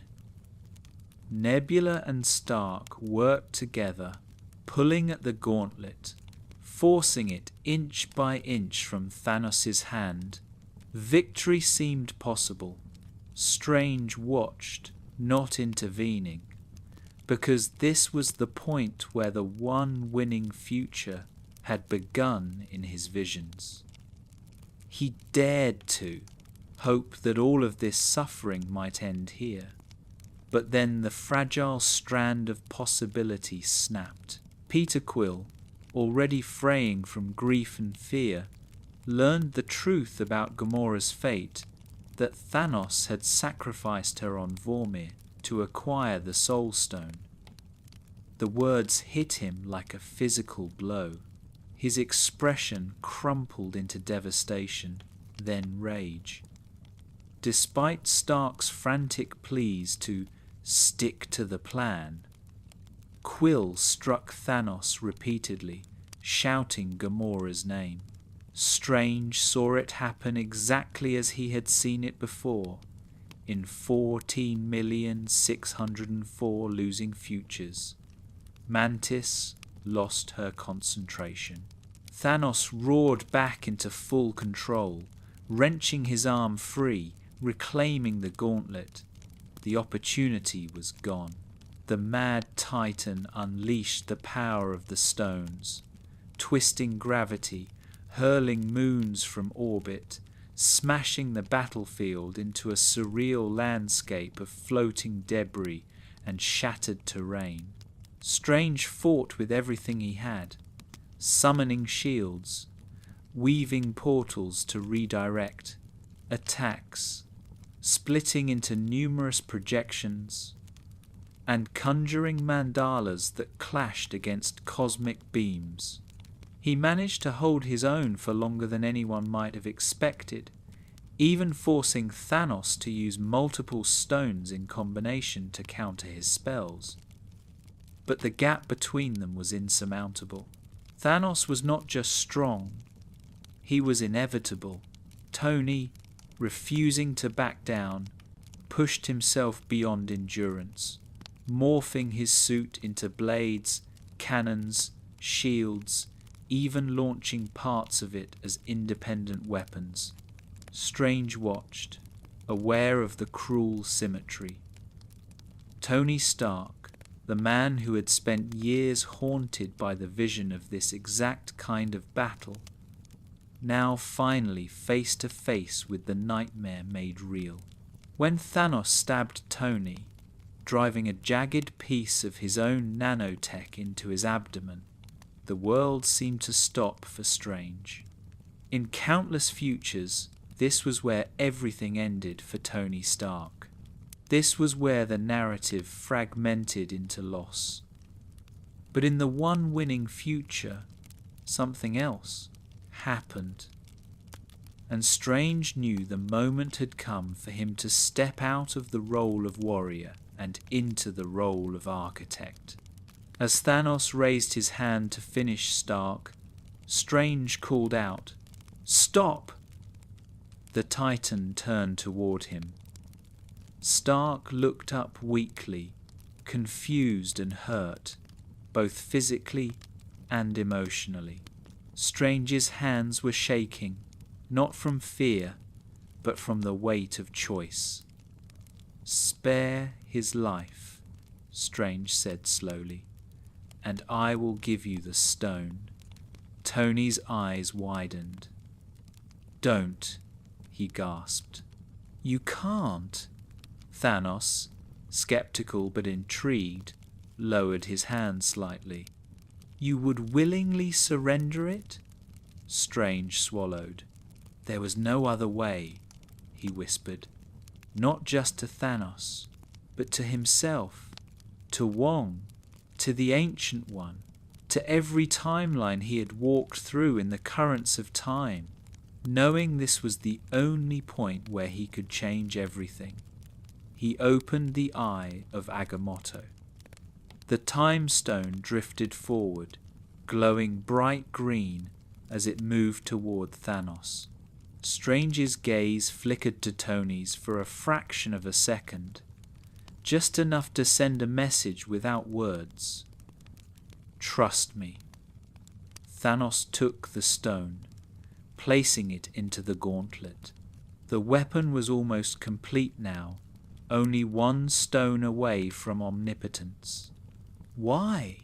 Tony managed to ask, as the Titan turned away, leaving him alive but broken.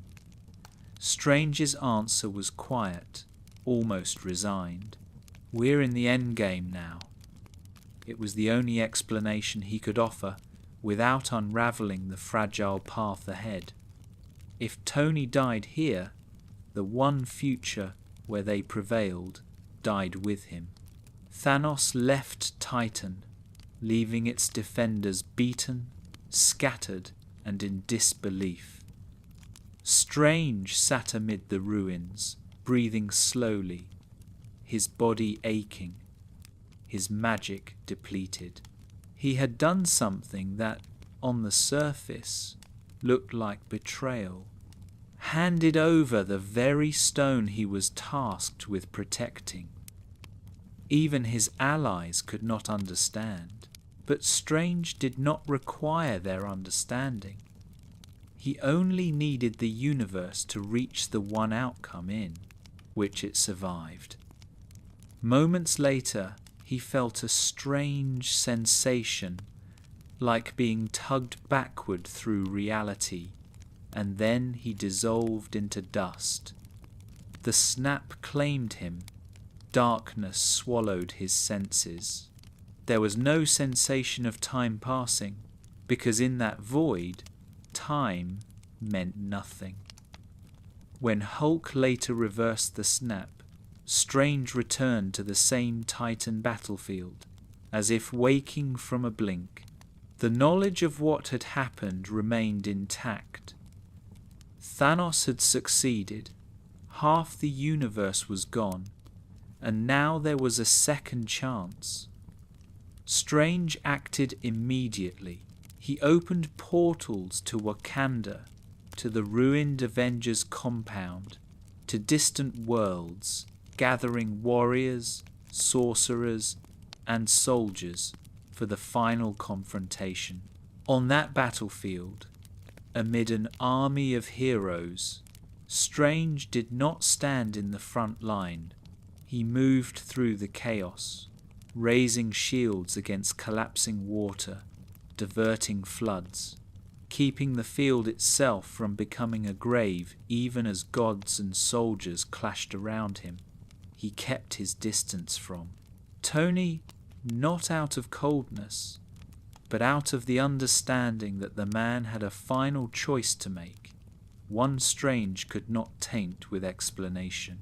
Only when the moment came, when Thanos reached once more for the stones, when fate coiled around the battlefield like a tightened spring, did Strange look at Tony and lift a single finger. One. The one future, the one path, the one possibility. Tony saw it, understood, and acted. When the dust settled, after Iron Man's final sacrifice saved the universe, Wong approached Strange. "Did we win?" he asked, voice raw with both relief and grief.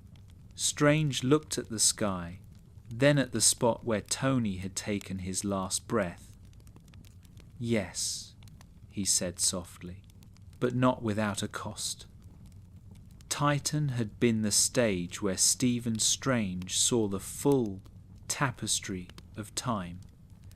Every failure, every dead end, every possible victory that crumbled under the weight of circumstance. It had been the place where he learned that sometimes saving the universe means allowing unbearable losses to occur so that something larger can be preserved.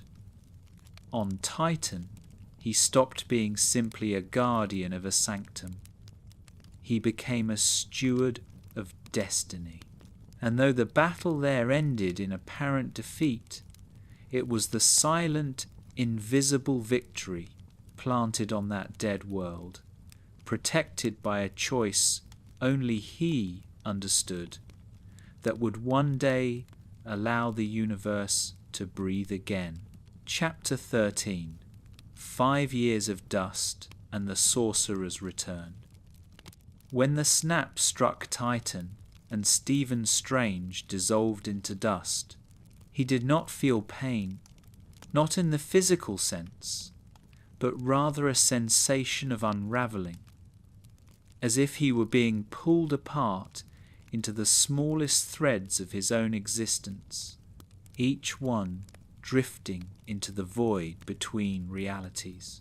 There was no fall, no scream, no last breath, just a sudden stillness, a weightless suspension in a realm where time had neither direction nor presence. Strange had seen this moment in his mind millions of times during his temporal searches, yet experiencing it firsthand was something no timeline could truly prepare him for. He had glimpsed death before, both as a surgeon and a sorcerer, but the snap was neither life nor death. It was an erasure, a temporary exile from existence, and Strange felt himself dissolve not into darkness, but into quiet nothingness, a kind of cosmic coma in which consciousness flickered like a dying spark. Time did not pass in the void, at least not in any way a human mind could measure. He did not see flashes of memory or visions of the afterlife or the spiraling lights of the astral plane. He simply waited, not by choice, but because waiting was all that existence allowed him in that hollowed state. And yet, through that silence, one thing remained untouched: knowledge. Strange held on to the memory of the 14 million futures. He held on to the single thread of hope that had guided his final decision. Even when his physical form had crumbled away, the memory of the one winning future pulsed faintly within whatever remained of his consciousness, like a heartbeat echoing in the void. At some level, beyond any physical sense of space, Strange knew, this is not the end, not yet. While Strange slept in dust, the universe aged. On Earth, cities mourned, sanctums dimmed. Wong, left alone without his friend and colleague, shouldered the impossible responsibility of protecting the world's mystic. Balance, without the master of the New York Sanctum at his side.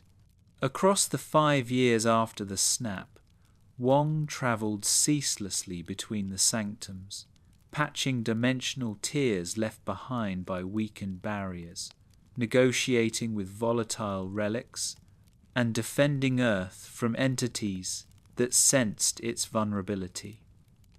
He did this without complaint, but he did it with grief. Strange's absence was a wound in the fabric of the mystic arts. The Ancient One had seen the possibility of Strange's rise, but she had not seen the cost. Wong would sometimes find himself glancing toward the locked chamber where Strange's relics rested, expecting to hear footsteps, a dry comment, a philosophical debate. But silence answered every time. And yet Wong continued the work, not because he believed Strange would return, but because the world needed the masters to endure, even if the masters themselves had been reduced to a single man. Strange's absence did not go unnoticed outside the mystic community. Christine Palmer, who had attempted to move on with her life after Strange first disappeared into the world of sorcery, now lived in a world where half her patients, half her co-workers, half her city simply vanished. She did not know that Strange had been one of the vanished. She suspected it, of course. He would never have stayed silent for 5 years. Not unless something extraordinary had happened. Sometimes she would stand outside Metro General Hospital during a rare quiet moment, looking toward Bleecker Street, wondering if the man who once saved her patient's life through sheer will, who once argued with her about the nature of miracles and reality, was still somewhere out there. Strange was, in fact, everywhere and nowhere, drifting in the silent vacuum the snap had created. He did not see Earth's sorrow, or Wong's labour, or Christine's quiet grief, but he felt a pull in the void, a quiet memory that insisted on remaining, the memory of one raised finger, the signal he had given Tony Stark on Titan. One, the only future in which they would win. For Strange, the passage of those 5 years was instantaneous. For the universe, it was an age, and then light, a distant tremor, a pulse, something tugging at the fringes of the void. Strange felt it before he understood it, a sudden vibrant spark of life, like a breath after drowning. A force dragged him upward, reassembling the threads of his being, pulling dust into form, weaving consciousness into body. He opened his eyes. He stood once again on Titan. The rocks beneath him were unchanged, the air still thin, the sky still bruised with the aftershocks of battle. He gasped, not from suffocation, but from the shock of transition, the jarring shift from frozen nothingness to the sharp clarity of reality. Around him, others reappeared. Peter Quill, Drax, Mantis, and the Titan landscape itself shimmering as though the world were inhaling after 5 years of holding its breath. Strange touched his chest, reflexively, feeling the familiar weight of the Eye of Agamotto, though the stone was no longer within. For a moment he simply stood there, allowing his senses to catch up, and then Wong's voice echoed in his mind, not through magic, but through memory. The world is safe for now. The world was not safe now, but there was work to do. Strange looked around at the reformed Guardians, then stepped forward. "We have to go," he said urgently. "Now, the others need us." Quill frowned, confused. Others? Who? Strange opened a portal. Through it they saw Wakanda, or rather, the ruins of what had once been Wakanda's forest battlefield, where an army of monstrous outriders and the forces of the Mad Titan were converging on a weakened group of Avengers. Strange's voice was calm, but his gaze sharp with purpose. This is the moment. This is the future we win. The Guardians didn't understand the depth of what he meant. They didn't need to. They followed. Strange stepped through first. Emerging on the battlefield with the poised determination of a man who had already fought this war in his mind. The skies were shuttered with smoke, the ground scorched, the air thick with dust and embers. Captain America stood alone, bruised and battered, facing Thanos' army with nothing but shattered shields and unyielding resolve. The sight struck Strange. He had seen this in one of the losing futures, many of them, in fact, but now, for the first time, he saw it in the one winning path. Strange raised his hands, weaving vast golden rings into the air. They expanded, multiplying, forming shimmering gateways above the battlefield. One by one, armies marched through.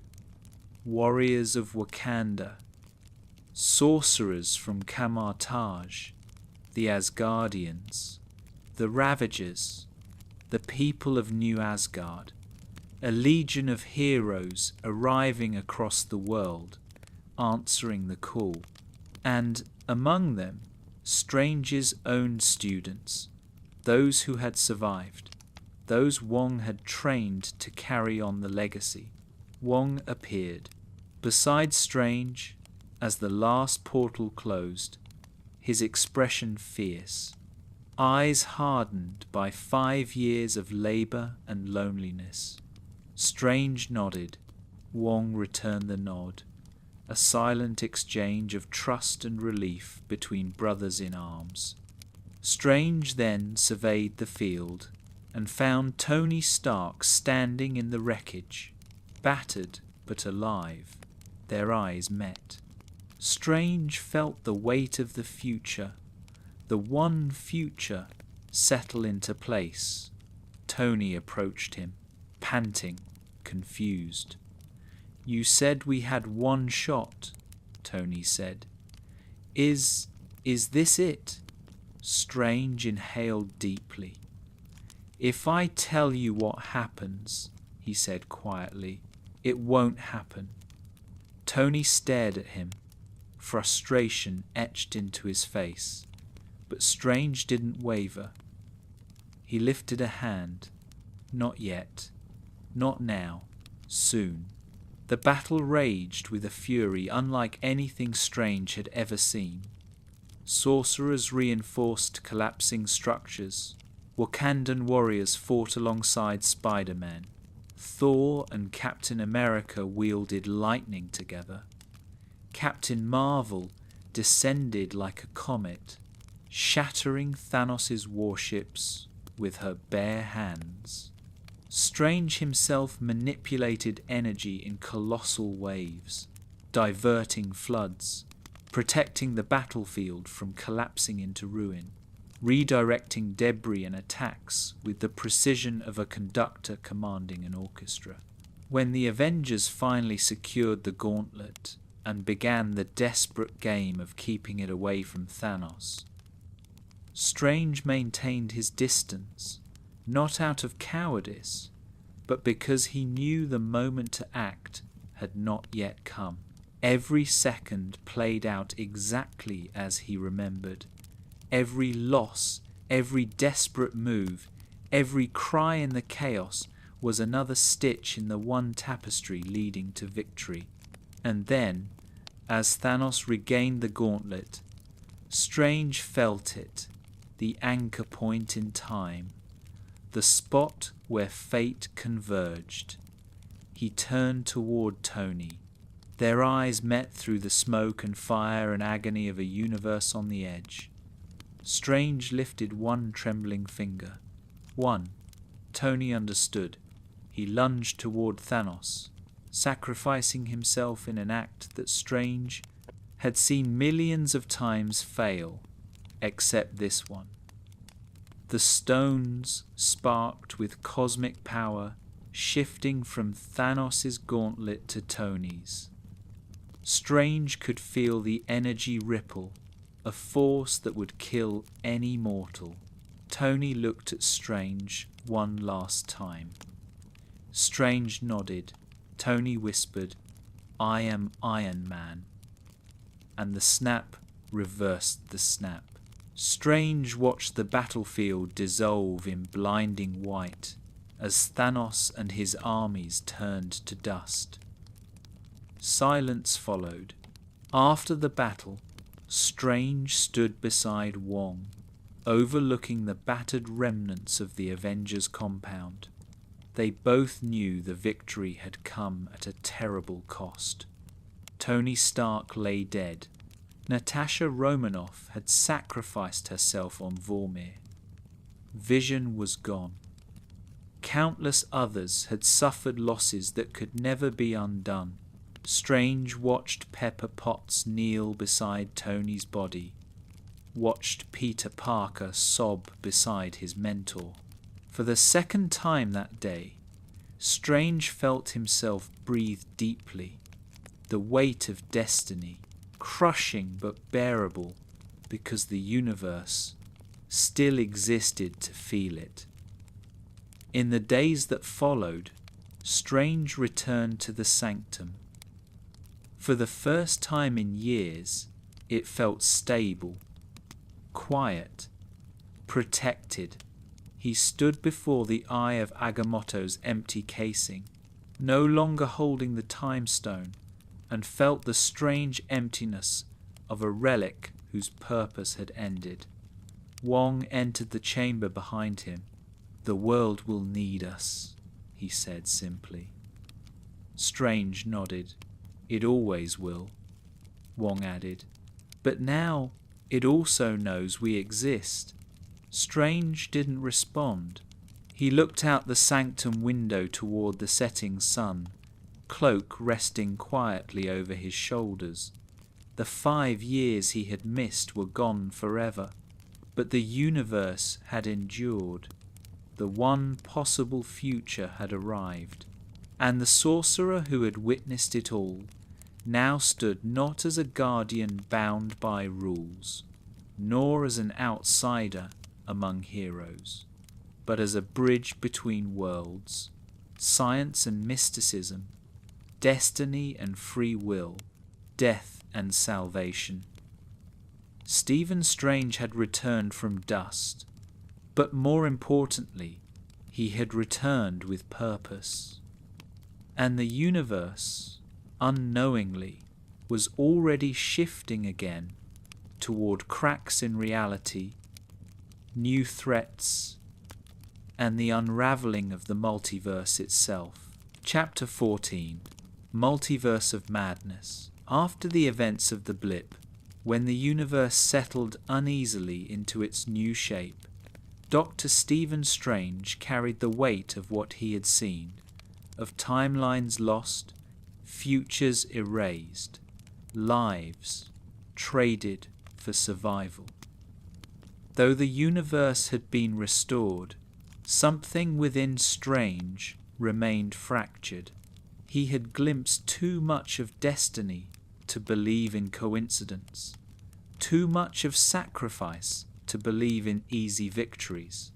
And yet, as the world returned to its celebrations, marriages, graduations, and ordinary days, Strange felt the tremors beneath reality, the subtle vibrations that whispered that time and space had not healed cleanly.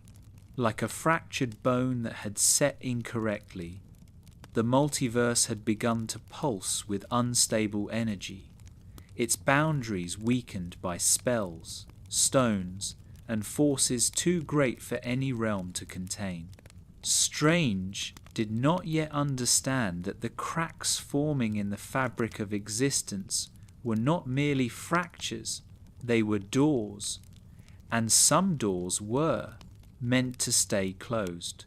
The first sign of incoming chaos arrived not with thunder, nor with the shimmer of a portal, but with a scream that tore open the sky above New York as a cyclopean demon rampaged through the streets, chasing a terrified young girl who seemed to be running from reality itself.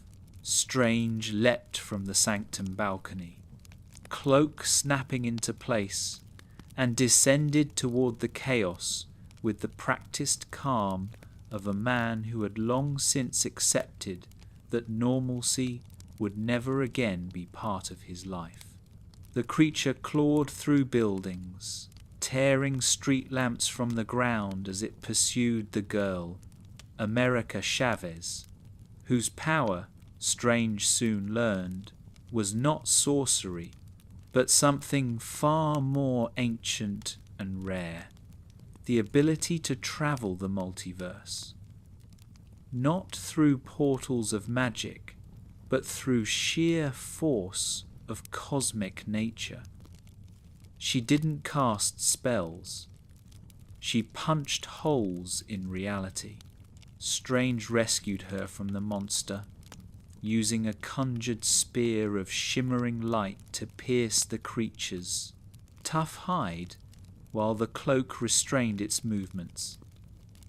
As the beast collapsed, dissolving into interdimensional residue, Strange approached the girl with caution.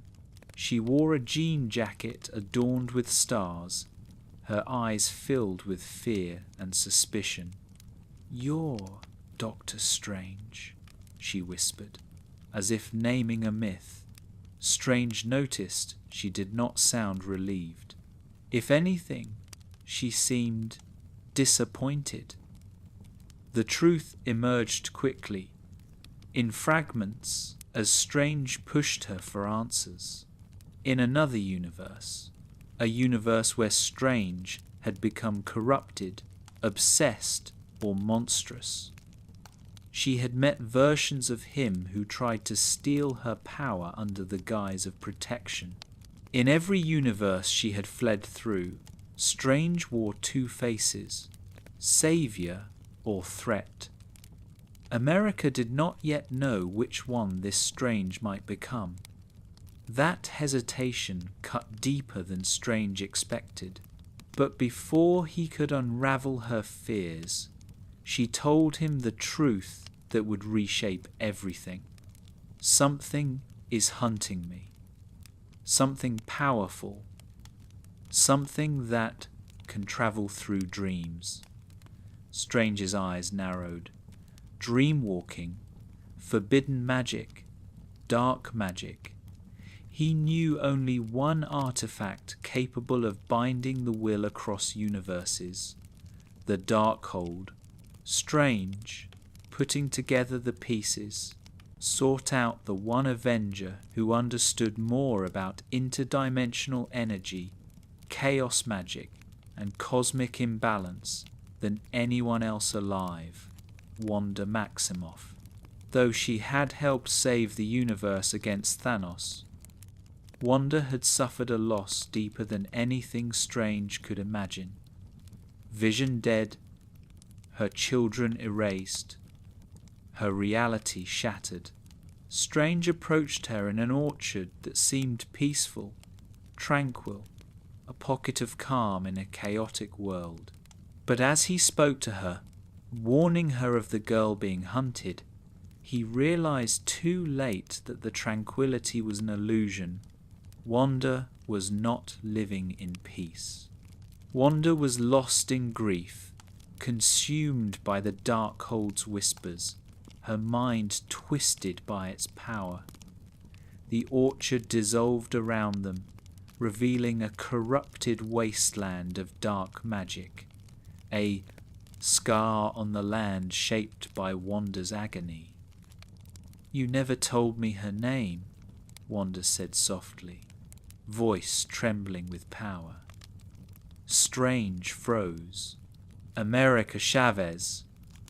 Wanda took a step forward, her eyes glowing blood red. "Bring her to me." Strange felt the sharp chill of realization. Wanda was the threat. Wanda was the hunter. Wanda was the monster chasing a girl across universes. And Wanda, now the Scarlet Witch, was willing to destroy reality to get what she wanted. Strange tried to reason with her, to appeal to the part of her that had once fought for the world, for vision, for hope. But the Darkhold had twisted her grief into obsession. "You break the rules," Wanda said, voice cracking with emotion. "And you become a hero. I break them, and I become the enemy." Strange's voice was gentle but steady. "If you take her power, you will kill her." Wanda's reply was a whisper that chilled him. "I'm not a monster. I'm a mother." Negotiation was over. Wanda attacked. Kamar-Taj with merciless precision, tearing through shields and walls, breaking barriers that had stood for centuries.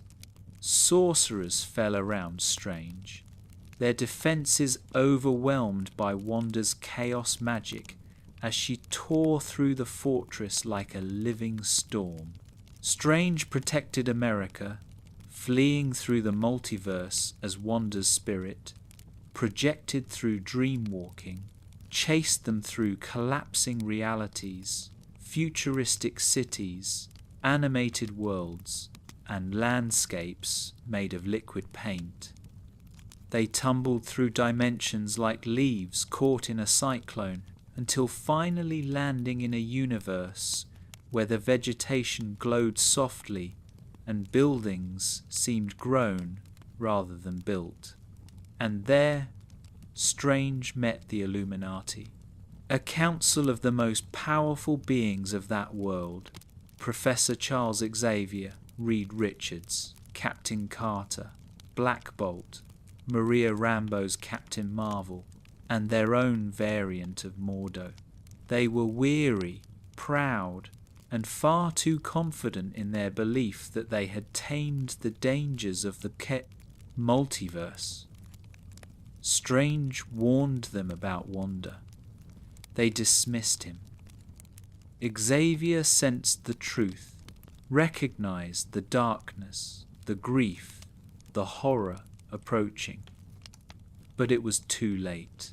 Wanda, dreamwalking into a variant version of herself in that universe, descended upon the Illuminati's stronghold with terrifying, unstoppable fury. What happened next was not a battle, it was a massacre. Black Bolt died in an instant, his deadly voice turned inward by Wanda's spell. Reed Richards was shredded like strings of unravelling reality. Captain Carter was sliced by her own shield. Captain Marvel fought with the power of a star, but fell to Wanda's relentless wrath. And Charles Xavier, gentle and hopeful even in the face of corruption, entered Wanda's mind to save her, only to be slain within his own astral projection as the Scarlet Witch snapped his neck in the real world. Strange felt helpless, watching Wanda slaughter heroes who mirrored legends he knew. And yet, he also saw something else. Wanda was not a villain acting out of malice. She was a mother lost in grief, corrupted by a book that whispered promises of reunion, driven by love twisted into madness. Strange, America, and Christine Palmer, this universe's variant, escaped the Illuminati's collapsing fortress, slamming through the multiverse once more until they were separated. Strange and Christine thrown into a universe dying in slow motion, and America lost somewhere between realities. The dying universe's sky shimmered with red and violet cracks, buildings collapsing into nothingness, gravity shifting unpredictably. Strange recalled the Darkhold's warnings. Prolonged tampering with the multiverse corrodes reality itself, and here he found the final proof. In the heart of this doomed universe stood a corrupted version of himself, Sinister Strange, whose third eye glowed with the dark stain of forbidden knowledge. This Strange had used the Darkhold to search for a universe where he could be happy, where Christine loved him, where he had never failed. In doing so, he destroyed countless universes. The meeting between them was like staring into a mirror warped by despair. Sinister Strange spoke softly, voice trembling with years of madness. "You can't save her," he whispered. "You can't save anyone." Their duel was a symphony of magic, not of blasts and shields, but of sound, musical notes turned into weapons, harmonies forged into blades. Pages of sheet music became projectiles. Chords clashed like storms, and every note carried their emotions. Strange's hope, Sinister Strange's despair. In the end, Stephen emerged victorious, but not unscarred. He claimed that universe's Darkhold and realized the only way to protect America, to stop Wanda, and to mend reality was to use the Darkhold to dream walk into his own corpse, the deceased Strange from the beginning of America's journey. The forbidden spell tore through him like fire, and he entered the body of his dead variant, rising, as a skeletal guardian draped in a cape of damned souls. Zombie Strange, animated by sheer will, confronted Wanda in her dark temple atop Mount Wundagore, where the ancient Chaos gods had once engraved her destiny into the very walls. Wanda fought with a desperation that shook the mountain, unleashing tidal waves of red magic. But Strange, bolstered by the souls of the damned and his own iron conviction, held his ground. And when Wanda nearly killed him, America stepped in. She struck at Wanda not with fists, but with truth. She opened a portal to the universe where Wanda's children were alive, safe, loved, and terrified of the Scarlet Witch. Wanda saw the fear in their eyes.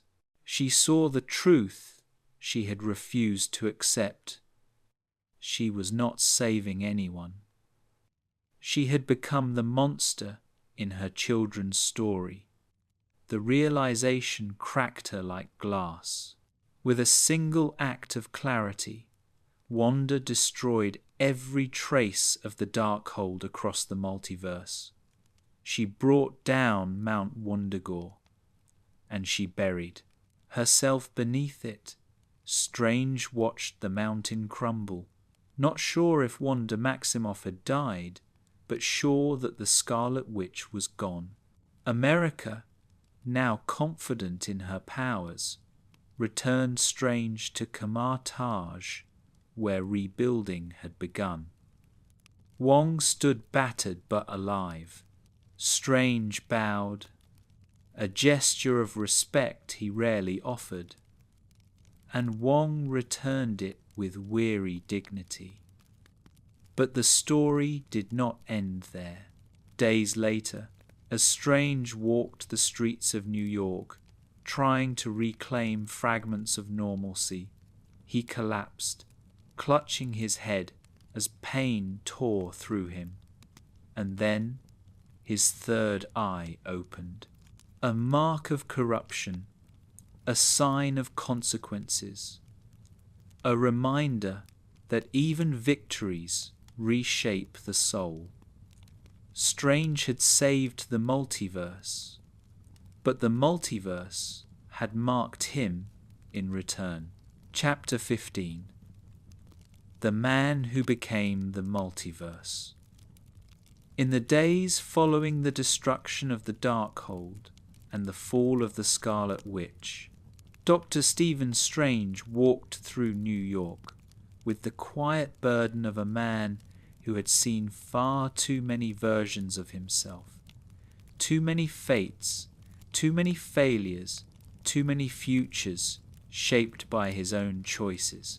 He had stood against Dormammu in a timeless loop, battled Thanos on Titan, died in the snap, returned in a blaze of portals, confronted the Illuminati across universes, faced a corrupted version of himself twisted by forbidden knowledge, and dream-walked into a corpse to stop the collapse of reality.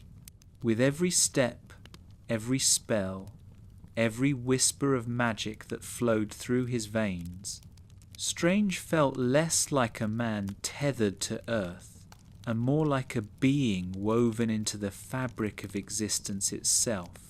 Someone who no longer merely lived within the multiverse, but who shaped it, touched it, and perceived its tremors with a sensitivity that defied human limits. And now, with the Darkhold gone and Wanda's fate uncertain, Strange expected peace. Not comfort, not rest, just peace. But the multiverse had changed him, marked him, and peace, he soon discovered, had no interest in a man who had become its reluctant guardian. It began subtly, a shiver in the corner of his vision, a faint tremor of energy that brushed against his mind like a whisper carried on cosmic wind. At first he dismissed it as lingering exhaustion from dreamwalking, a common side effect for sorcerers who tampered with souls or tethered themselves to undead vessels. But as the days passed, the whisper grew stronger, more persistent. He started glimpsing distortions in reflections, seeing fractures in spaces that should have been stable, hearing echoes of voices he did not recognize, yet somehow knew were versions of himself. The multiverse was not finished with him. One afternoon, while Strange walked through Greenwich Village, the city's mundane sounds, traffic, footsteps, street vendors calling out, suddenly blurred into silence. His breath caught as reality folded inward for a single, impossible second, collapsing like a wave in reverse. Pain spiked behind his eyes, and then, without warning, his third eye opened. It was not a physical sensation. It was not a wound. It was an awakening. Strange gasped, gripping the edge of a brownstone doorway, as the third eye pulsed like a living star in the center of his forehead, an extension of perception that saw not the world, but the truth beneath it. Through that eye, Strange saw layers of reality rippling outward, like reflections in an infinite sea. He saw echoes of universes stacked atop one another. He saw timelines flicker like candle flames, some steady, some trembling, some already dying. He saw himself in countless forms: hero, villain, corpse, God. He saw his own corruption looming like a shadow, not yet realized, but never fully avoidable. And worst of all, he saw something watching him back. The moment lasted no more than a heartbeat. Then the eye closed, and the world snapped back together, traffic noise returning, pedestrians walking past, none of them aware that reality had just bent at the seams. Strange stood there breathing hard, sweat dripping down his neck. The corruption from the Darkhold had infected him, not with madness, but with awareness, a dangerous awareness that could easily become obsession if left unchecked. He returned to the Sanctum, seeking clarity. But even its ancient halls felt different now, as if the relics sensed the shift in him. Wong greeted him with a mixture of relief and suspicion. He knew the signs of Darkhold corruption far too well. Strange explained what had happened, leaving nothing out. Not the whispers, not the distortions, not the third eye. Wong listened, expression grave. "You tampered with forces that erode the soul," Wong said. "There is always a cost." Strange replied quietly, "I know." "And yet you used the Darkhold anyway." Strange met his gaze. "There was no other choice." Wong nodded slowly. "Then you must live with what it made you." Strange didn't flinch. He felt the truth of Wong's words anchor itself inside him. The Darkhold had left a mark that could not be undone. It was not corruption in the traditional sense. It was potential, possibility, a gateway. The third eye was not a curse, it was a door. But a door to what Strange had yet to discover. Days later, as Strange tried to meditate, he found he could no longer enter the calm silence he once relied on. Instead, he slipped between layers of reality unconsciously, glimpsing variant Stranges walking different paths. One sitting quietly in the Illuminati's ruins, another drifting through a starless realm, another ruling a universe where magic had devoured science. Each glimpse lasted less than a moment, but they left Strange shaken. He was not meant to see these things. Not yet. Perhaps not ever. The multiverse was communicating with him, not with words, but with visions.